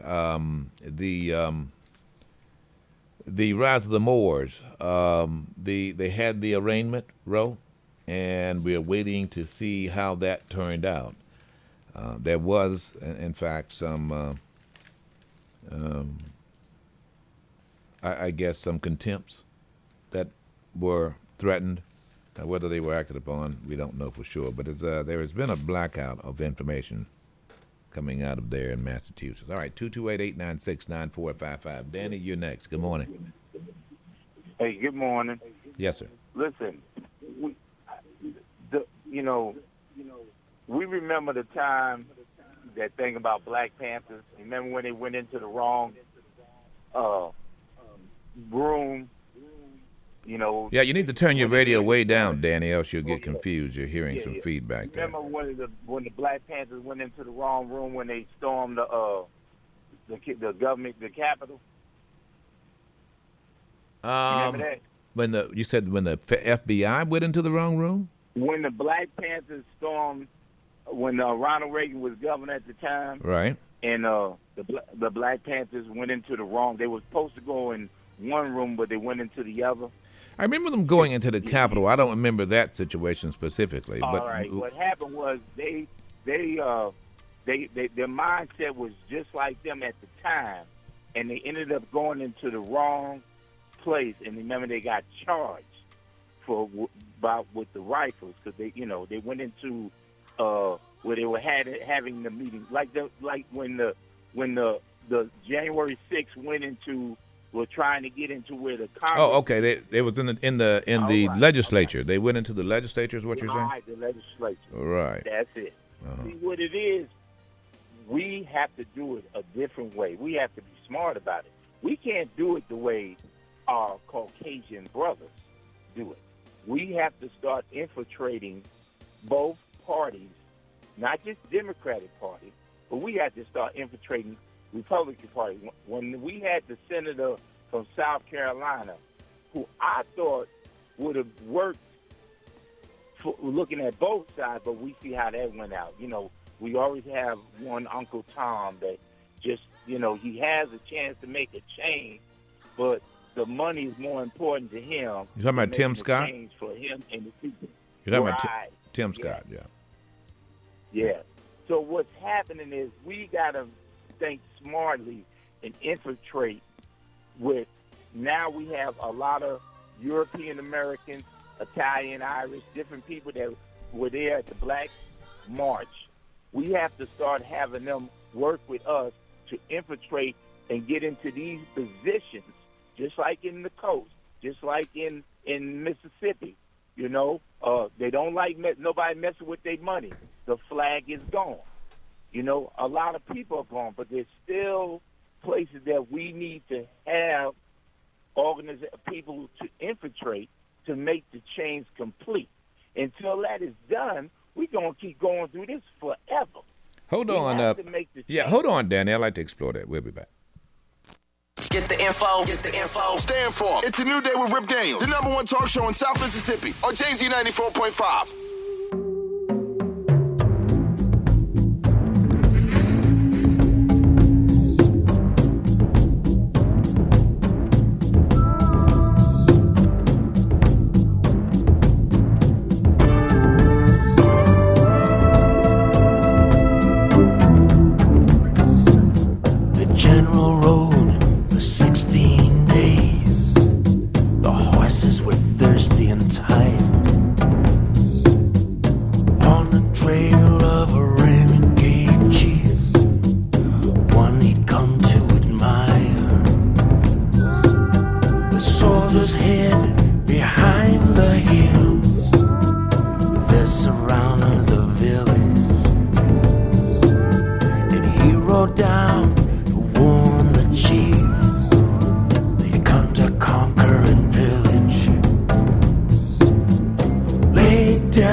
That's Indigenous Peoples activist Robert Robinson there.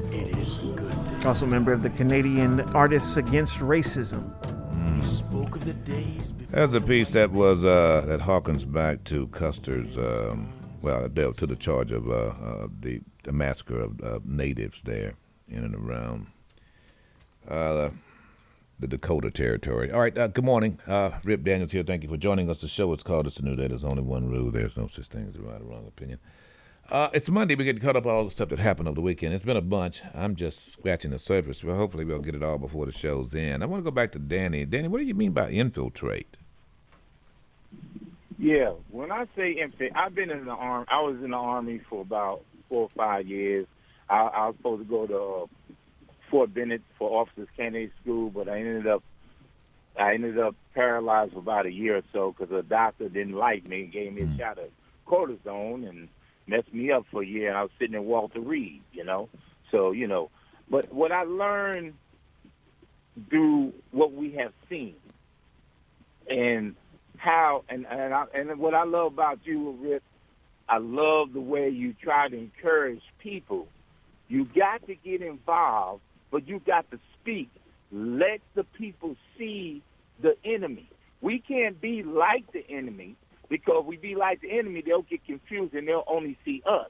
But just like when they had that knee down on Floyd, or when they saw some of the other things that were going on, it was brought to their attention live, people start changing. People start coming to our rescue. And we need to keep with that kind of mentality. We can't go around, put some guns in the car, let's go down the street, we're going to rally over here, we're going to do this, that. We can't do that. Why not? We have to be smart. Well, why can't you do that? We have to use our mind. Yeah, but why can't you do why can't you do both, Danny? Because what happens is that's what they're looking for. So? And we see what they do if we even hold a gun in our hand. Yeah, but Danny, here's my question for you, brother. Here's my question. Do you think that Martin Luther King would have been as effective if you didn't have the Deacons for Defense in Bogalusa, Louisiana, or the Black Panther Party? Or you think that it would have been effective? Martin Luther King would have been effective if he didn't have people like Steptoe and others who were defending him. They were his bodyguard. Oh, don't get me wrong. Don't get me wrong. Listen now. Listen. When Newton and them, when they had the Black Panthers, the way they had the program going, it was straight. But then they infiltrated us in the Black Panther and made changes, and to make us look like, we were selling drugs, we weren't really caring about we were terrorists. You see what I'm saying? They had the right idea. Malcolm, you see how Malcolm handled when he had them soldiers marching down the street. Cops couldn't catch them.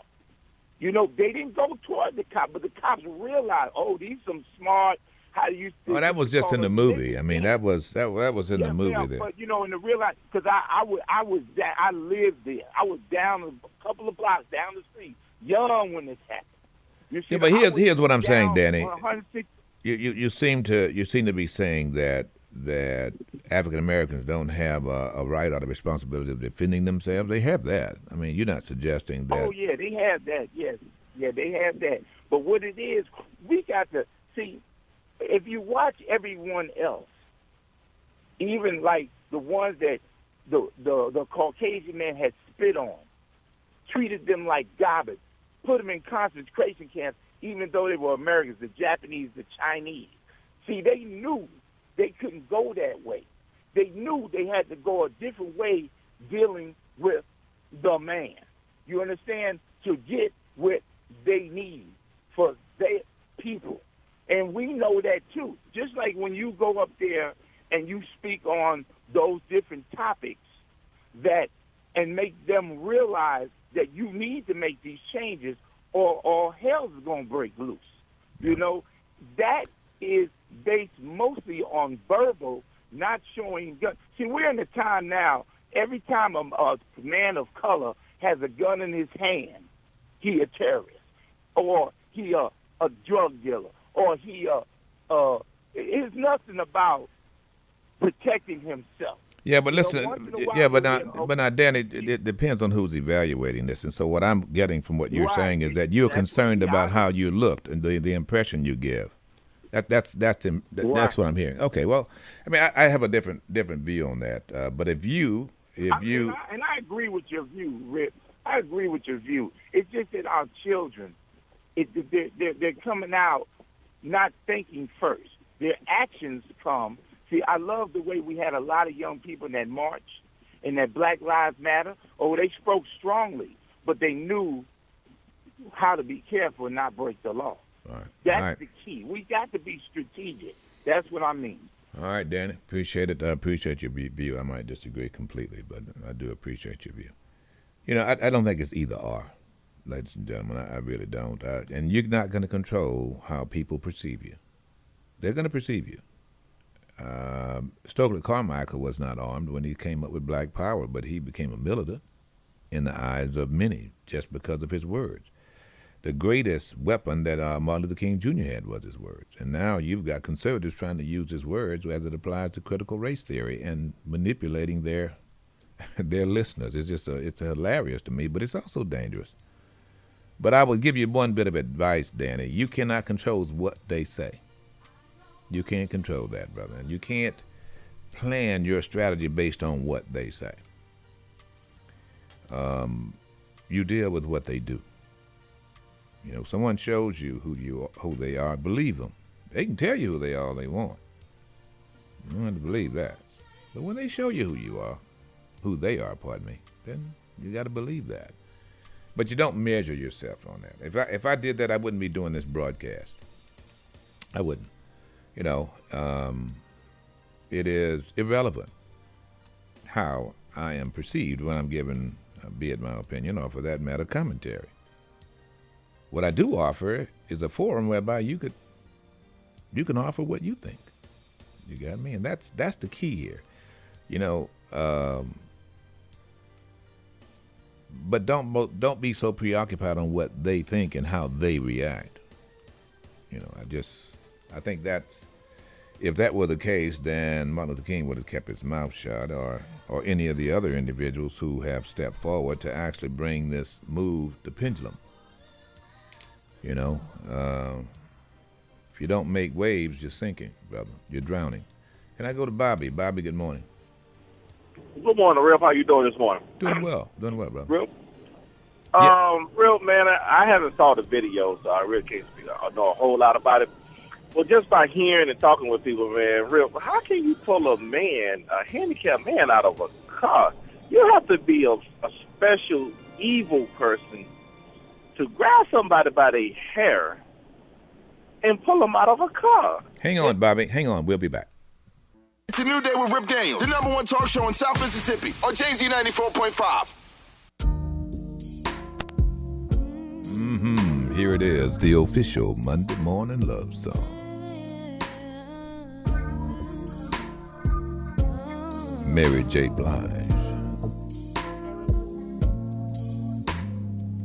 While all the time that I was loving you, you were busy loving yourself. I would stop breathing if you told me to. Now you're busy loving someone else. 11 years out of my life.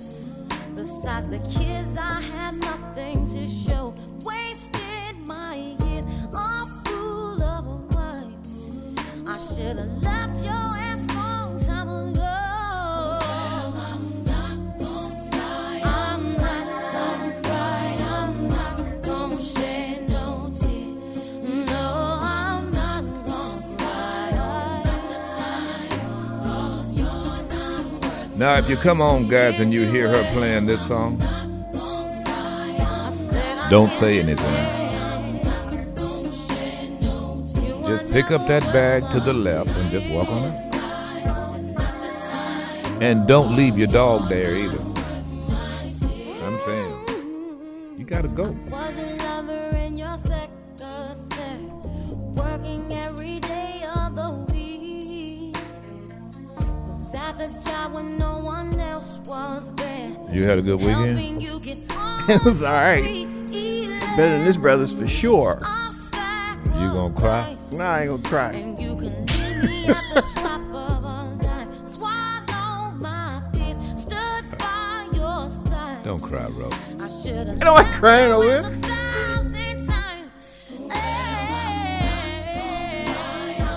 Why does it have to be a Monday morning that we do this? Well, because you see, like me, right? There's a lot of people After the weekend, it could have fought been a good and weekend. clawed You just and ruined it. struggled and suffered to get back to Monday. They thought when Friday hit, oh, it's on now. Yeah, buddy, weekend bound. And then that Saturday hit, and they was like, oh man, He's out. When is Monday coming? When you're going, you're going. You gotta go. If she won't cry, bro. Hey man, Usually, if she Hey, cries, look, you might the have a well, little chance. The well is dry, brother. you got to go. They just had that look on their face Find like, some water. you ain't gone yet? No. You know, what are you doing? There's no comeback. There's nothing you can do. There's nothing, no fig leaf, I mean, you can't pay them. You got to do what they You know you're gone when you cannot pay them. You got to do what they say to. It's a lot like what you told the ladies with your last man secret. You got to do what they say do, fella. It's as simple as that. You think you can fix it. You think you can put it back together again. You cannot. Yeah. They got to remember they love you. You know, they might let you in for a little farewell, you know what I mean? Last time, come on. 228-896-9455. That's the number to call. Show it's Call Us a New Day. There's only one rule, no such thing as a right or wrong opinion. Let's get Bobby back in. Bobby, and we're weighing in now. And by the way, I should have been asking everyone about whether or not, the officers involved in snatching Mr. Owensby out of his car should be charged. What do you think, Bobby? First of all, I wanted to say, man, I was in good spirits till you played that song there, man. I'm sorry, brother. When my ex broke up with me, she had it on repeat when she left the house. I could hear it all day. Yeah. So, man, you brought back memories. I'm sorry. See, Ro did that. My bad, man. Hey, bro, man, you brought back memories. I'm sorry, bro. I was having it too, bro. The Voices National Anthem. My stuff was outside in a garbage bag, bro. I was doing They good. put yours on a bag? Y'all played that one right there. I was cut up and burned up. Yeah, man. But I think they should be locked up. I think they should be sued individually. Well, not only him suing the police department, but I think he should sue them. But if the chief and then the prosecutor, the DNA, if they don't, whatever, I can't even think of the name of them, but if they don't find them up on charges, they need to have somebody to come in and investigate the whole police department. What would you charge them with? Assault. Really? And I'll charge them with assault with a deadly weapon. So, and if they say, as the spokesman for the police department indicated, that Owensby refused to get out and he grabbed the steering wheel. Owensby said he was bracing himself because he can't walk. So if I'm an officer and I look inside of your car and I'm telling you to get out, that means that if you can't walk or you're handicapped, that means you got a special inside in your car. Right. That means the inside of your vehicle is a certain way. Right. So he didn't see anything because it's not going to be the same as what you drive in your vehicle that you drive. Well, according to the spokesman indicated that they offered to help him get out of the car, and it was Owensby who they said no. Owensby didn't, and Owensby indicated he did because of their aggressiveness. He didn't trust them to help him out of the car, which is why he asked for a white shirt, a sergeant. And these officers suggested that they were calling the supervisor, but did not wait for the supervisor to get there. And that's protocol. If I ask for the officer of the day, that means whoever the supervisor. If I ask for that, that means that we're done talking until your supervisor get here. Well, I don't know. It differs. It differs with every agency, no doubt. I don't know if there's something that suggests that they've got to cease now. But you do. Because I had that happen to me, and I asked for the officer today in Alabama, and everything was cut off until he got there. So I don't. Well, you're right. It might be different places, but I know when I asked for a supervisor one time, everything was shut down until he got there. You know what bothers me about this? What was the urgency here? What's the urgency? Really, just people want to show they want to show that they the big bad wolf. You going against my authority. A lot of this is people challenging your authority. If I tell you to do something, you don't do it, so you will challenge me, and you shouldn't challenge me because I'm the guy with the badge, I'm the guy with the gun, and I can end everything today because you got to do what I say do. Yeah. All right, Bobby. Appreciate it. We'll be back, folks. All right. WJZD FM Long Beach, D'Iberville, Pascagoula, Biloxi, the all-new JZ 94.5. Time for Jazz at 11.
Sounds like George Benson. A little younger. Is that George Benson? It's not.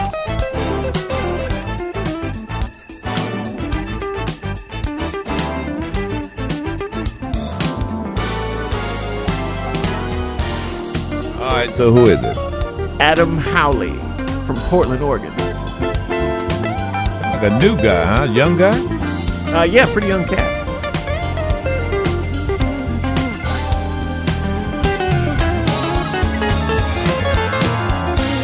Excuse me, that's Dr. Adam Howley. He has his PhD in music. I could hear that.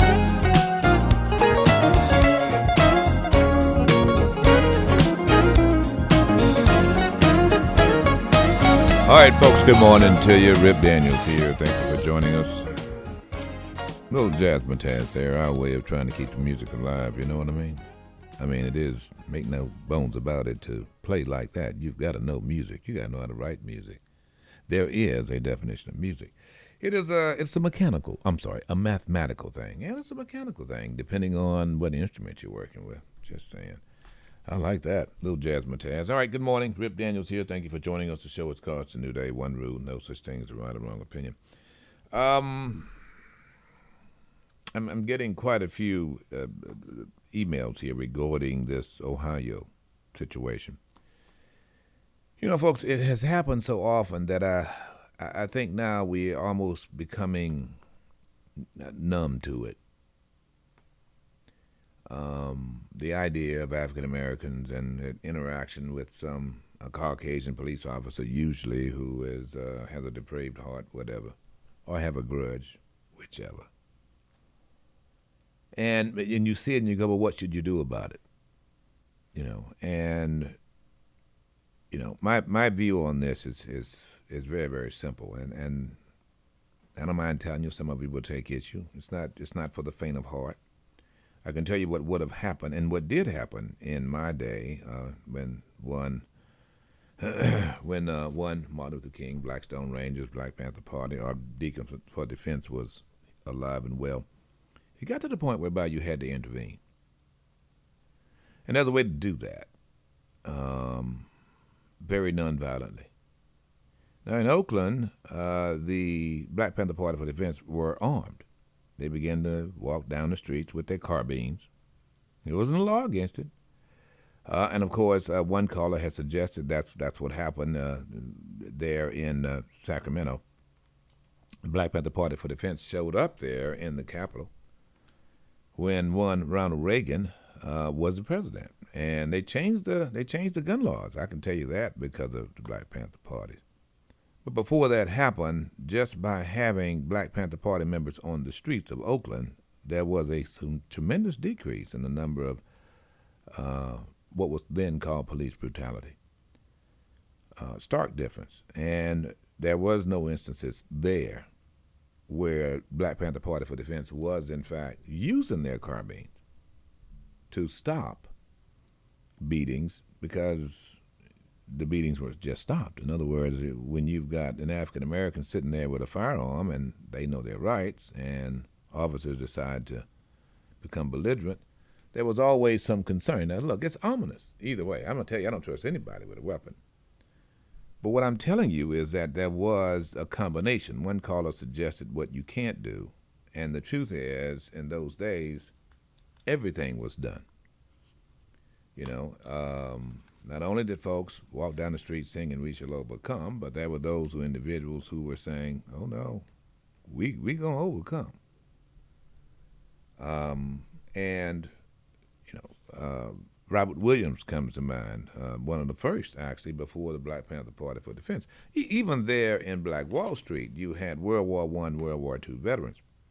I'm sorry, World War I veterans who were very adamant, who would have actually succeeded in defending Tulsa had it not been for being bombed from the skies. Because they had the position, they were held up there in a hotel and so forth, and it was a pretty good, put it this way, pretty good position. They had the height.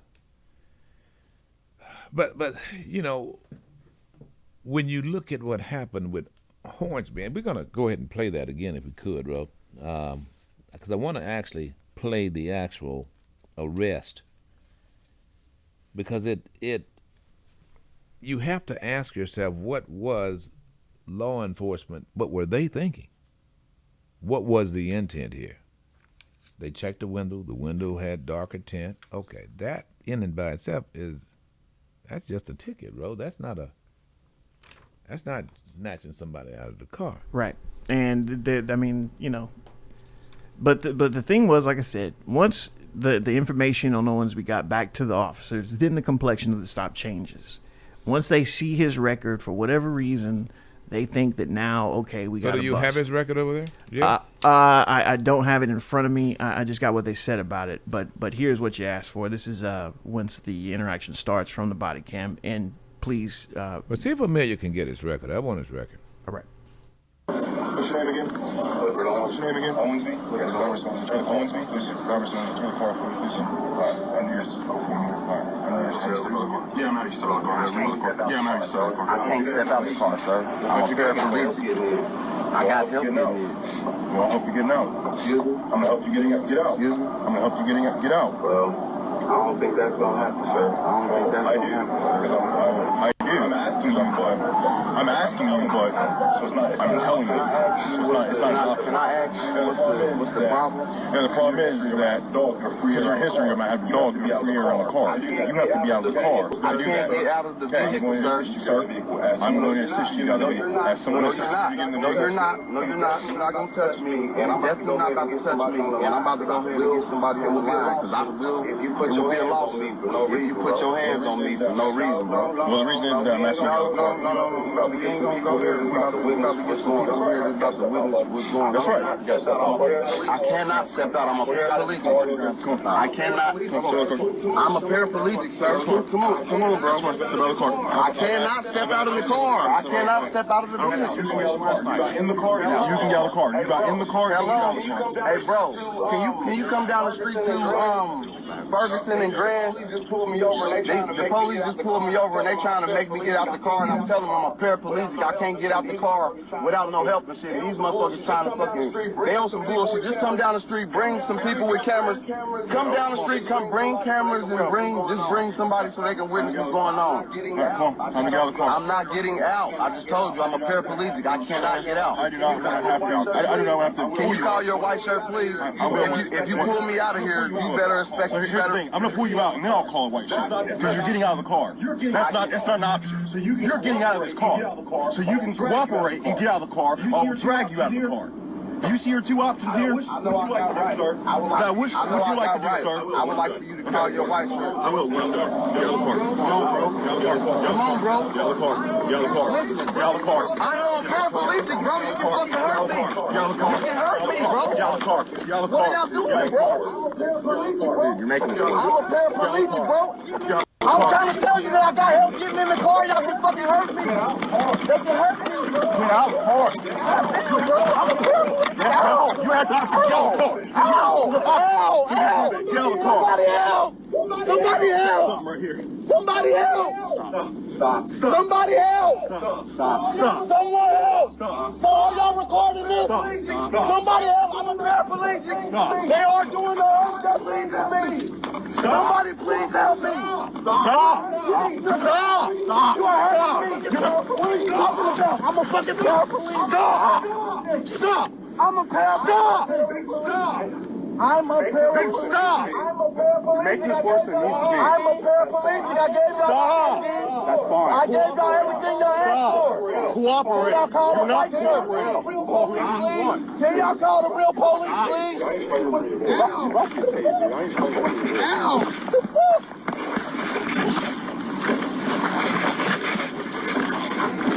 You're making it so much harder than what it has to be. You're making it so much harder than what it has to be.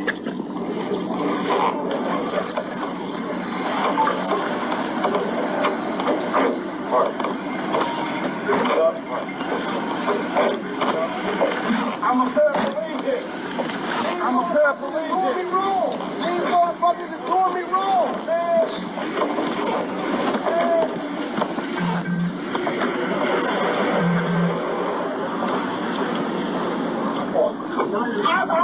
about that. I can't do nothing. I got a fucking about that. I can't do nothing. You got the rules on my back. I'm a fucking paraplegic. I'm a fucking paraplegic. If I can make shit worse, I try to talk to you and say it. Not trying to talk to you. You a fucking lie. I'm sure it is. Man, it's all on camera. I'm sure Me it is. explaining it to you several times. And you're getting out of the Ow. I told you, it's not an option. It's not an option. I told you, it's not an option. It's not an option. Ma'am, he made his decision. Ma'am, he made his decisions. What was he charged with? All of this at the cost of the taxpayers for what? I mean, you just got to ask yourself. Obstructing official business and resisting arrest. What came first? See, you've got to, there's got to be a cause. There's got to be a cause, right? And the cause here was the tinted window. Windows were too dark. Okay, so you stop. That in and by itself is a ticket violation. There has to be probable cause. So, he just left near a drug house, so we want to get a sniff. Well, were you smelling it already? Were you? And by the way, was it that loud marijuana? I don't know what's wrong with you guys, the loud. But in other words, the probable cause has to be there. You even get your dogs out. You got the canine want to take a sniff. Not just because you pass by a rock house or dope house. But all of this for a misdemeanor row? Yeah. You drag a man out by his hair who's paraplegic and run the risk of injuring him? Oh, they're going to get sued, and they should be. But I think these two officers' discretion is beyond negligent. Even upon having the guy on the ground, you do realize they could sniff. Where is he going to go? Well, yeah. And I mean, I keep hearing this whole, he should have complied, he should have complied. Listen, a black man in America has probable cause to not trust the police. If he has no use of his lower body, he has even more.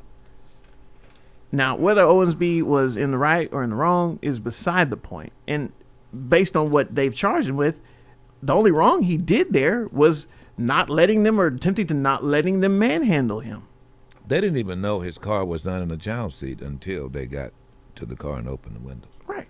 Don't get me wrong, you shouldn't do that. And you should comply. Those were the official charges. However. And he was complying until he was told to get out of the car. Yeah, and to which he asked for a supervisor. He's not going to go anywhere. He's certainly not going to peel off. He can't. Come on, you guys. It's not a joke either. I mean, he literally could not. I mean, it's just, at some point, it's self-defeating, and at some point, what you're doing is doing more instigation and making it worse. And I think on the side, part of law enforcement, it's like, well, come on. So are you looking at this great caper? They found $22,000 in his car. In and by itself, to some out there, I guess it would be suspicious. To me, it's not. Why you ask? I'll tell you why. Because we're going through a pandemic, and there are individuals. I'm telling you, there are individuals who, and I don't know whether he's one. I don't know how he became paralyzed. I don't know if it was a lawsuit or what. There are individuals who are better served with carrying their cash with them. I don't know why they do it, but they do it. And I'm talking cash, a lot of cash. Depending on what part of Dayton, that could be dangerous, but at the same token, leaving it home could be dangerous. Yeah. Well, dangerous in the sense of it could be stolen. And it really isn't unusual. I know a senior who's now deceased who would literally carry, I guess it had to be tens of thousands of dollars of jewelry with her, all of her diamonds, and never asked her about cash. But she didn't leave home without her jewelry. I understood it. So in the final analysis now, This guy was charged with tinted windows. No. That was the reason for the stop. They didn't even charge him for that. They did not charge him for tinted windows? No. He was only charged with the obstructing official business and resisting arrest. That's it. Paraplegic charged with resisting arrest. Exactly. I mean, what police officer wouldn't be laughed out of the precinct for that? Well, see, this is the thing, and you gotta watch how you word these things, guys. Because you'll trip yourself up every time. But this is from the Dayton Fraternal Order of Police report on this. In the second paragraph, it starts thusly: due to the crime trends in the area, comma, coupled with Mr. Owensby's criminal history, comma, which included arrests for possession of guns and narcotics, the police K-9 unit was called to the scene. You see, this is the escalation here. Trends in the area, Owensby's criminal history, and a healthy distrust of a Negro. This is what caused it all. They sum it up completely in the first sentence of the second paragraph of the press release. But here's the point. How big a threat can he be? I don't. Can he shoot you? Well, of course he could. You see his hands. They turned off the car. Okay. I mean, it's all was going. He was cooperating. He was talking. Okay, so what is it? What is the reason for the stop? The other tinted windows. The other African-American officer goes to the side, shows 20%. Okay. But then get out of the car? Because we've got a now K-9 to detect, to sniff the car. Now, what that suggests to me is, if the officer smelled that loud road, that was enough. That's it. I smelled marijuana. That's probable cause. That's different. Right.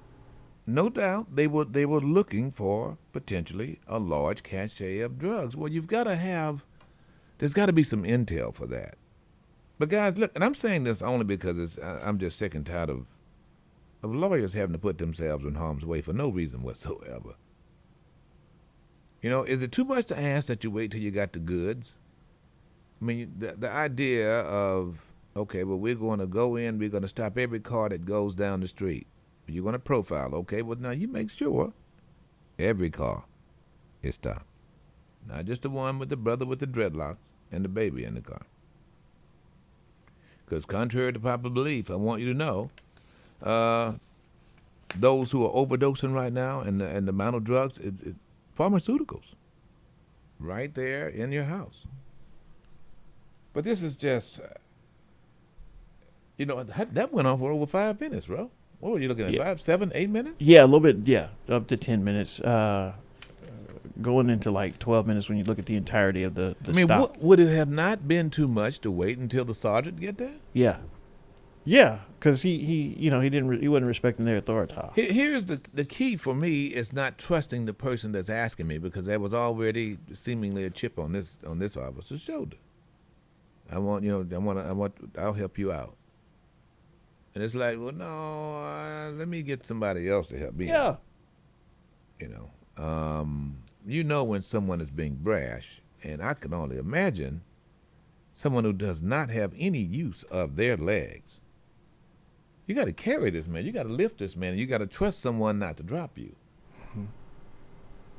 I don't know. I mean, when we started the show, it was like, well, he got in there so he can get out. Well, yeah, he had his children to help him in there. Well, yeah, and then he, plainly stated that he had left his wheelchair in his driveway. So I didn't see anywhere in this, and of course, I'm only going by what they can see, but I didn't see any wheelchair in his vehicle during the stop. So, All right, 228-896-9455 here, folks. I know. When is it going to end, right? I tell you when it's going to end. I'll tell you after I talk to Bedrock. Bedrock, good morning. Well, you done took everything else I had to say, real. You say this happened in Ohio? Yes, in Dayton, Ohio, yes. Wow. Now, that's where my incident happened. Well, no, it didn't happen in Dayton. It happened in Wapak, the Meadow, Ohio. Let me ask you this, Bedrock. Is it on the news there in Jackson? No, I just looked at it on the internet a couple of days ago. I don't know. I really started watching local news. I just stay on the internet. I mean, I just watch listen to you and get a dose of you every day and just watch that. And I seen that last week, and I seen where it happened, and I didn't know it. I didn't actually realize it happened in Dayton, Ohio. But what I'm saying, I hate that state, but I just want people to be aware. This is what I know, not what I heard. Lawyer told me I got out of my little ordeal, but they got my 357 rib. I promise you, I was actually 40 yards with that game. Anyway, this smelling smoke is not probable cause. Prior arrest warrants or whatever you have in your priors is not a probable cause for you to go even detain a person or arrest a person. All of them rulings, those are Supreme Court rulings, and in order for them to identify if it's marijuana, they have to send it to a lab. They can't just stop you. They can't legally stop you because they smell. The DAs and stuff allow them to get away with this type of foolishness. But he's going to get a lawyer. He's going to get about $100 million. Real talk. This is going to happen. But you have to get a lawyer. And it seems like the state of Ohio loves being sued. They violate people. Man, it's worse than. Oh my goodness. Truck driving taught me a whole lot. In the 29 years I drove, it taught me a whole lot. Up north is no different. There's more races up north than there are here, especially in the state of Ohio and Indiana. You know what bothers me about this, goodness. though, Bedrock, and look, I spent a month there in Cleveland, Ohio, 1 week. But let me just say, what bothers me more than anything else is why work this hard? This really isn't that hard. Real. Let me say something towards that. All right, now watch this. Now this is the attitude of most cops. Don't try to defend them.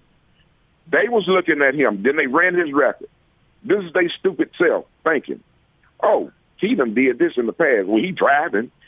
He can't be too handicapped. Then there's a possibility that one of them didn't know what the word paraplegic meant. But they haste to just go and manhandle this guy. You know, the black guy wasn't even listening. He wasn't even. So, you know, it would dawn on you to say, well, okay, let me call my supervisor to find out how to really handle this situation. But they wasn't looking. They have a meanness towards them. And it's unfortunate that, you know, that it's like that among us. But, you know, all of them going, I don't know, Rip. You know, you know what's going on. Well, I do know. I mean, it's crazy. But that place is, I hate Ohio, Rip. Thank you for taking my call. I don't think it's just Ohio, folks. I think what happens is you end up with people who just cannot handle authority. By the way, I said Andy Williams last week. I meant Andy Griffith. You went right along with it. No, I thought the character's name was Andy Williams. It was Andy Griffith. You sure? Yeah, it was Andy. Andy well, I mean, Bonifaz, yeah. But the character? Yeah, the character is Andy. Andy Griffith the character is Andy, but he's Andy Griffith. I think he was. I don't know whether he used his last name on the show or not. But folks, look,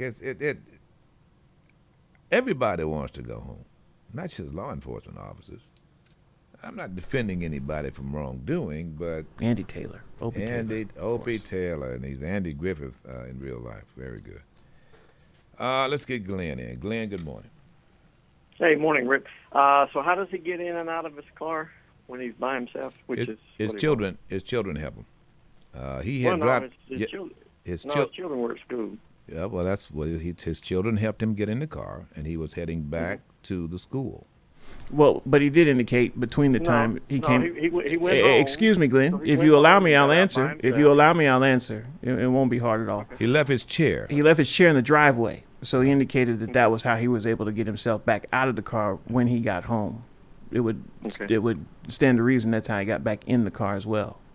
So what do you think? You think that he's not a paraplegic, or do you think? No. I was just curious how he got, in and out every day by him. So you think the officers should be charged with negligence? You think they should have pulled him out of the car with his hair? No. There was no sense in that. Yeah. So why do you think they did it? Should should have let the supervisor get there, and I'm not sure if the guy. Well, they should have just allowed the supervisor to get there. I mean, the guy said he didn't want them to help him get out, so I'm probably guessing that he never had any intentions of getting out ever. So, I mean, well, I don't know why you would think that. I mean, it had to be a reason. Well, because the officer offered to help him out, and he said no. Well, that's after the officer had aggressive behavior. Now, I mean, you could hear it in his voice. No, I listened to your audio that you. So you didn't see what the officer said regarding, okay, I need you to get out, and the officer and him saying, well, okay, so, well, why do I have to get out? And he explained. Right? No, and then the officer said, before that, he refused any help of getting out. Well, I could tell you. Now, Glenn, we might see it a little bit differently because maybe I've had this happen to me a little bit more than you have, and I'm going to trust me on this. You can hear and see when someone's agitated, especially a Caucasian police officer. Now, you can tell when they are not having it or they're looking for something. Right. And even that suspicion, and that admittedly they had some suspicion. And so when someone is suspicious of you, and even when you've done nothing wrong, or you have a record, then this is not his first rodeo. Meaning Owensby's first rodeo. So he knows the drill. Right. He knows the drill, and so I think it would have behooved the officer to just relax. He's going to get paid the same thing. Get his sergeant there and move from there. Hey, I agreed with you. That's what I said. They should have waited till the supervisor got there and then see where it went from there. Well, all right. Okay, all right, thanks. Well, I can hear in your voice, too. As well, okay, well, he brought it on himself, right? Nah. Let me tell you something. Just because you were wearing a badge and because you have a uniform on doesn't mean that you're trusted.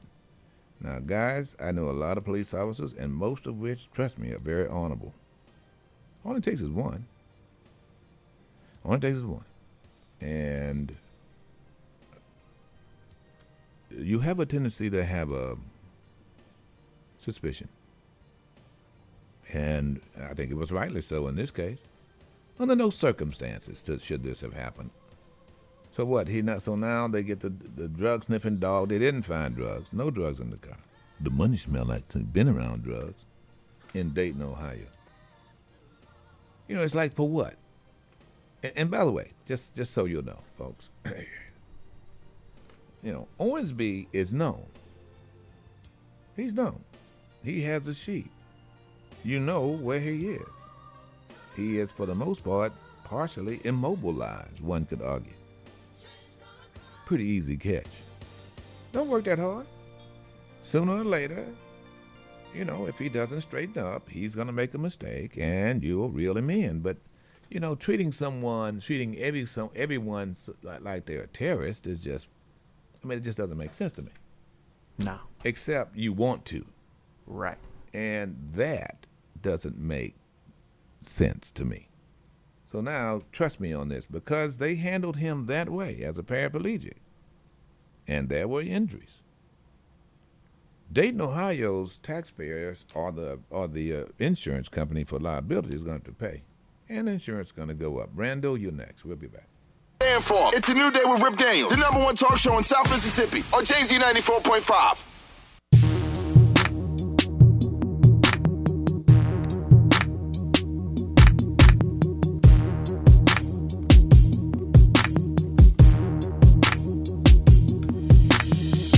See me rolling, they hating, patrolling and trying to catch me riding dirty, trying to catch me riding dirty, trying to catch me riding dirty. All right, folks, good morning to you. Rip Daniels here. Thank you for joining us. The show is called It's a New Day. There's only one rule now. There's no such thing as a right or wrong opinion. Good morning, my friends in Beaumont. Let's go to the phones here. Randall, appreciate you calling. What's on your mind, man? Well, what's on my mind is this controversy in Dayton, Ohio, about this police officer pulling out this paraplegic. Okay, I've been in law enforcement for over 10 years. I served this country in the military going on 22 years. Okay, one thing I want to say, I saw the video, and I heard the comments that were said by other people. Now, regardless, some will state that you didn't have probable cause, or they did. Okay. That can be argued. all right? But they're here on their progression through the stop, okay? One of the most dangerous things that you can respond to is a domestic violence or a traffic stop. That's one of the most scariest moments for a police officer. But number one, the way they handled the situation, the police officers were absolutely wrong. It was excessive force, okay? Now, they could have argued, well, if he's a paraplegic, how is he driving, okay? You can very well drive a vehicle. There are tools out there to drive a vehicle if you're a paraplegic, okay? Now, he asked the officers, can he call his supervisor? If you are unsure, okay, and he says he cannot get out the car, call your supervisor. You have everything that you need, you know what I'm saying, state your case on your body cam. Everything that he said, everything the police officer said. There was no reason for them to forcefully pull him out of that vehicle. He was not going nowhere, and he was not a threat. Okay? Yes, he has some wants and warrants. He has some priors. I got you. Okay, that's understandable. But there were no warrants. Yeah, but there were no warrants. Okay. No. Okay, but he had priors, okay? He had priors, yeah. Still, he had priors. That has nothing to do with the stop that you're at right now, okay? Yeah. But even so, you still should not have pulled that man out of the car that way. Yeah. Like he said, I can't get out the car. You might hurt me. Okay, get your supervisor. He's not going nowhere. He's not trying to drive off. Yeah. And if he does, he knows he's in trouble because he has priors. Right. He was totally compliant, in my opinion. So why do you think the officer would decide to do that? What do you think his explanation was? Ego? There are a lot of police officers out there, okay, who wear that badge improperly, okay? They hide behind that badge and that automatic I'm the authoritative figure, okay? But what you have to understand is a police job is to protect and serve, okay? And a lot of police officers, they neglect the serve part. Regardless of crimes committed, we are still human beings and we should be treated as such. Yeah, well. Now, do you think they should be charged? Do you think the officers should be charged with the crime? Absolutely. They should be charged with excessive force. That's what the charge should be, excessive force. Well, that would be an assault. Yeah, that would be an assault. I guess procedurally they could be held for excessive force, but the charge would be assault. Absolutely. Absolutely. You think so? Absolutely. They should go to court and they should lose their badges. They should not be police officers, in my opinion. All right, Randall. Appreciate it. Appreciate your service, my friend. 228-896-9455 here, folks. If you're tired of it, I'm sick of it. Well, if the video stops showing it, it will stop. Liar, pants on fire. Nah, the police stop doing it and being videoed as it happens. Then it'll stop. I mean, maybe. Come on. And what you heard and saw was police video. And, that was pretty quick for that video, bro. Ohio is least on the ball for that. Yeah. That's we've not seen any police video coming from Biloxi. True. No. But again, the dynamic is different. Thankfully, in this situation, no one was killed. Unlike the situation that happened on I-10, where a 3.5-month-old was or would suffer the injuries that they succumbed to later on. Let me tell you what you don't want to do, be it law enforcement or in any kind of business. What you don't want to do is manhandle anyone who is physically challenged. You don't ever want to do that. Trust me on that. Because you're taking a vulnerable adult and manhandling them. You're just looking for a lawsuit. There is no court in the world that's going to let you off of that, and you just might as well get your checkbook ready. Because if you knowingly handle them in such a way where they can hurt themselves, even if they just say they hurt themselves, that's enough. Yeah. You really have to have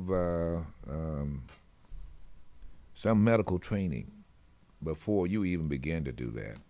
You know. Hang on, Daryl. I'm going to get you, but I need to throw this out here. We'll probably go here tomorrow. If you get an opportunity to read Mississippi Today's piece, Bobby Harrison did a piece regarding Mississippi and state welfare that we've been getting for eons. This is the red conservative state of Mississippi, the hate big government Mississippi. Federal funds comprise 44% of the total state budget in fiscal year 2020. You heard me right. 44% of the state budget is federal dollars. The last impacted by, of course, COVID-19. For the current 2022, according to Harrison, the fiscal year, 47.2% of the total funds appropriated by Mississippi's legislature came from Uncle Sam. Let me tell you what this is about. The reason why Dictator Reeves and Gunn are talking about a tax cut is because they know Uncle Bubba, federal government, is going to put up half the money it takes to manage this state. Listen to me. This state fiscal budget, $6.7 billion. And the overall budget, $23.3 billion. Now that's pretty significant. Now, it also accounts for the potential for sales tax coming in as well, but close to half, and I don't doubt half, of the budget is coming from federal dollars. And you got to understand something. The federal dollars that are being paid to federal employees are also spent here. Why? Because we get state tax on it. And, of course, the people who live here, they're paying sales tax. It is, listen to me, it is the one thing that conservatives have always held. Yeah, we're waste not, want not. We're fiscally conservative. That's just bull crap. And you certainly got to love big government if you live in this state. Look, Mississippi sends in $1 and the federal government sends back $3. Fact. But yet, you've got Gunn and Dictator Reeves and all of these folks posturing like, oh boy, how they hate the federal government. That's bull. We have $1 billion in rainy day fund. Harrison County has $80 million just in Harrison County. Just check with your board of supervisors. Wow. $80 million coming out of the CARES. They don't know what to do with it. And I get Daryl in. Daryl, good morning. Hey, Rip, how you doing today? Doing well, sir. Hey, I just going to tell you, the reason they stopped, Rip, is they told you way back at the beginning. Someone had given them information about that area, that house being a drug house. And I don't know the young man, and it's probably a good chance that he was not in the game anymore. But he was probably once in the game, I'll be honest with you. And they knew him. I mean, I was patrolman. I knew the people in my district that were known dealers. And so when they saw him in that area, they orchestrated that stop, hoping that they'd find money or drugs. Now, the young man didn't want to get out of his car because he knew he had $21,000 in that car, and he wasn't going to leave that money unattended in his vehicle. So he did the right thing. He wanted the supervisor. He wanted some witnesses there because who knows the reputation of these two officers. Right. That's a good point. That young man just called you a few minutes ago. He probably knows the same story. There are officers that we know have a possibility of theft.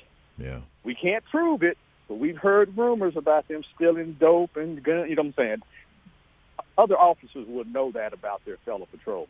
Right. And for all I know, why don't they get them off the force, Daryl? Why don't they get them off the force? It's the proof.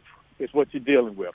Even though I can suspect, Rip, that you're doing whatever you're doing, if I can't prove it, all I can do is talk about it. And most people won't even have the nerve to talk about it because then they don't want to be the guy that's the tattletale. Yeah, but a chief of policemen, even though you have the policeman union, a chief of policemen can fire a police officer. Well, no, he can't. Remember, after that first year or two, when a police officer gets off probation, he just can't be arbitrarily fired. You do have to actually show a just cause for it. Yeah. And some jurisdictions even require you to go through a civil service examination. Yeah. Right, to get rid of him. So you can't just say, "Hey, I don't like the way Rip looks today. I'm going to fire you can take him off the road. Yeah, but Daryl, you can take him off the road now. When you got someone who you know, I'm not disagreeing with you. Okay. I'm just simply saying you asked me why that doesn't happen. I understand. I was saying that may be why it doesn't happen. Because no, I agree.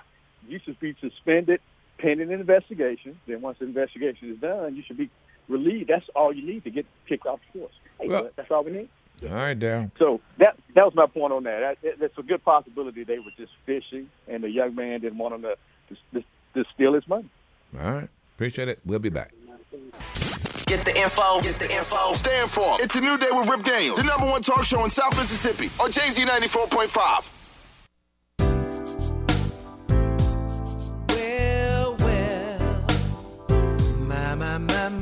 My.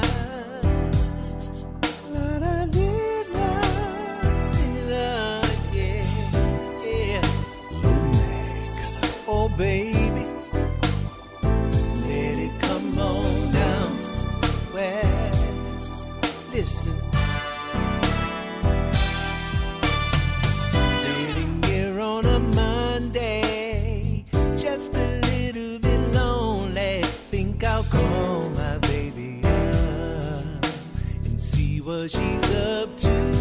Wow, honey, can you come over? Can you come over? We can sit and just snuggle, watch a little TV. Just you and me, we can make this an all-day thing. Yeah, yeah, yeah. Outside, and you by my side. Let the rain come down. Let the rain come down, baby. Oh, I can't think of nothing better. Nothing better, baby. Together, let the rain come down. All right, folks, good morning to you. Rip Dutch, yeah. Thank you for joining us. The show is called It's a New Day. There's only one rule. There's no such thing as a right or wrong opinion here, folks. I know I don't have much time, short period of time here, folks, but you really need to read that piece because it really spells out how you and I, Mississippians, are being duped by this legislature, the same legislature, conservative legislature, that's about to railroad us when it comes to medical marijuana.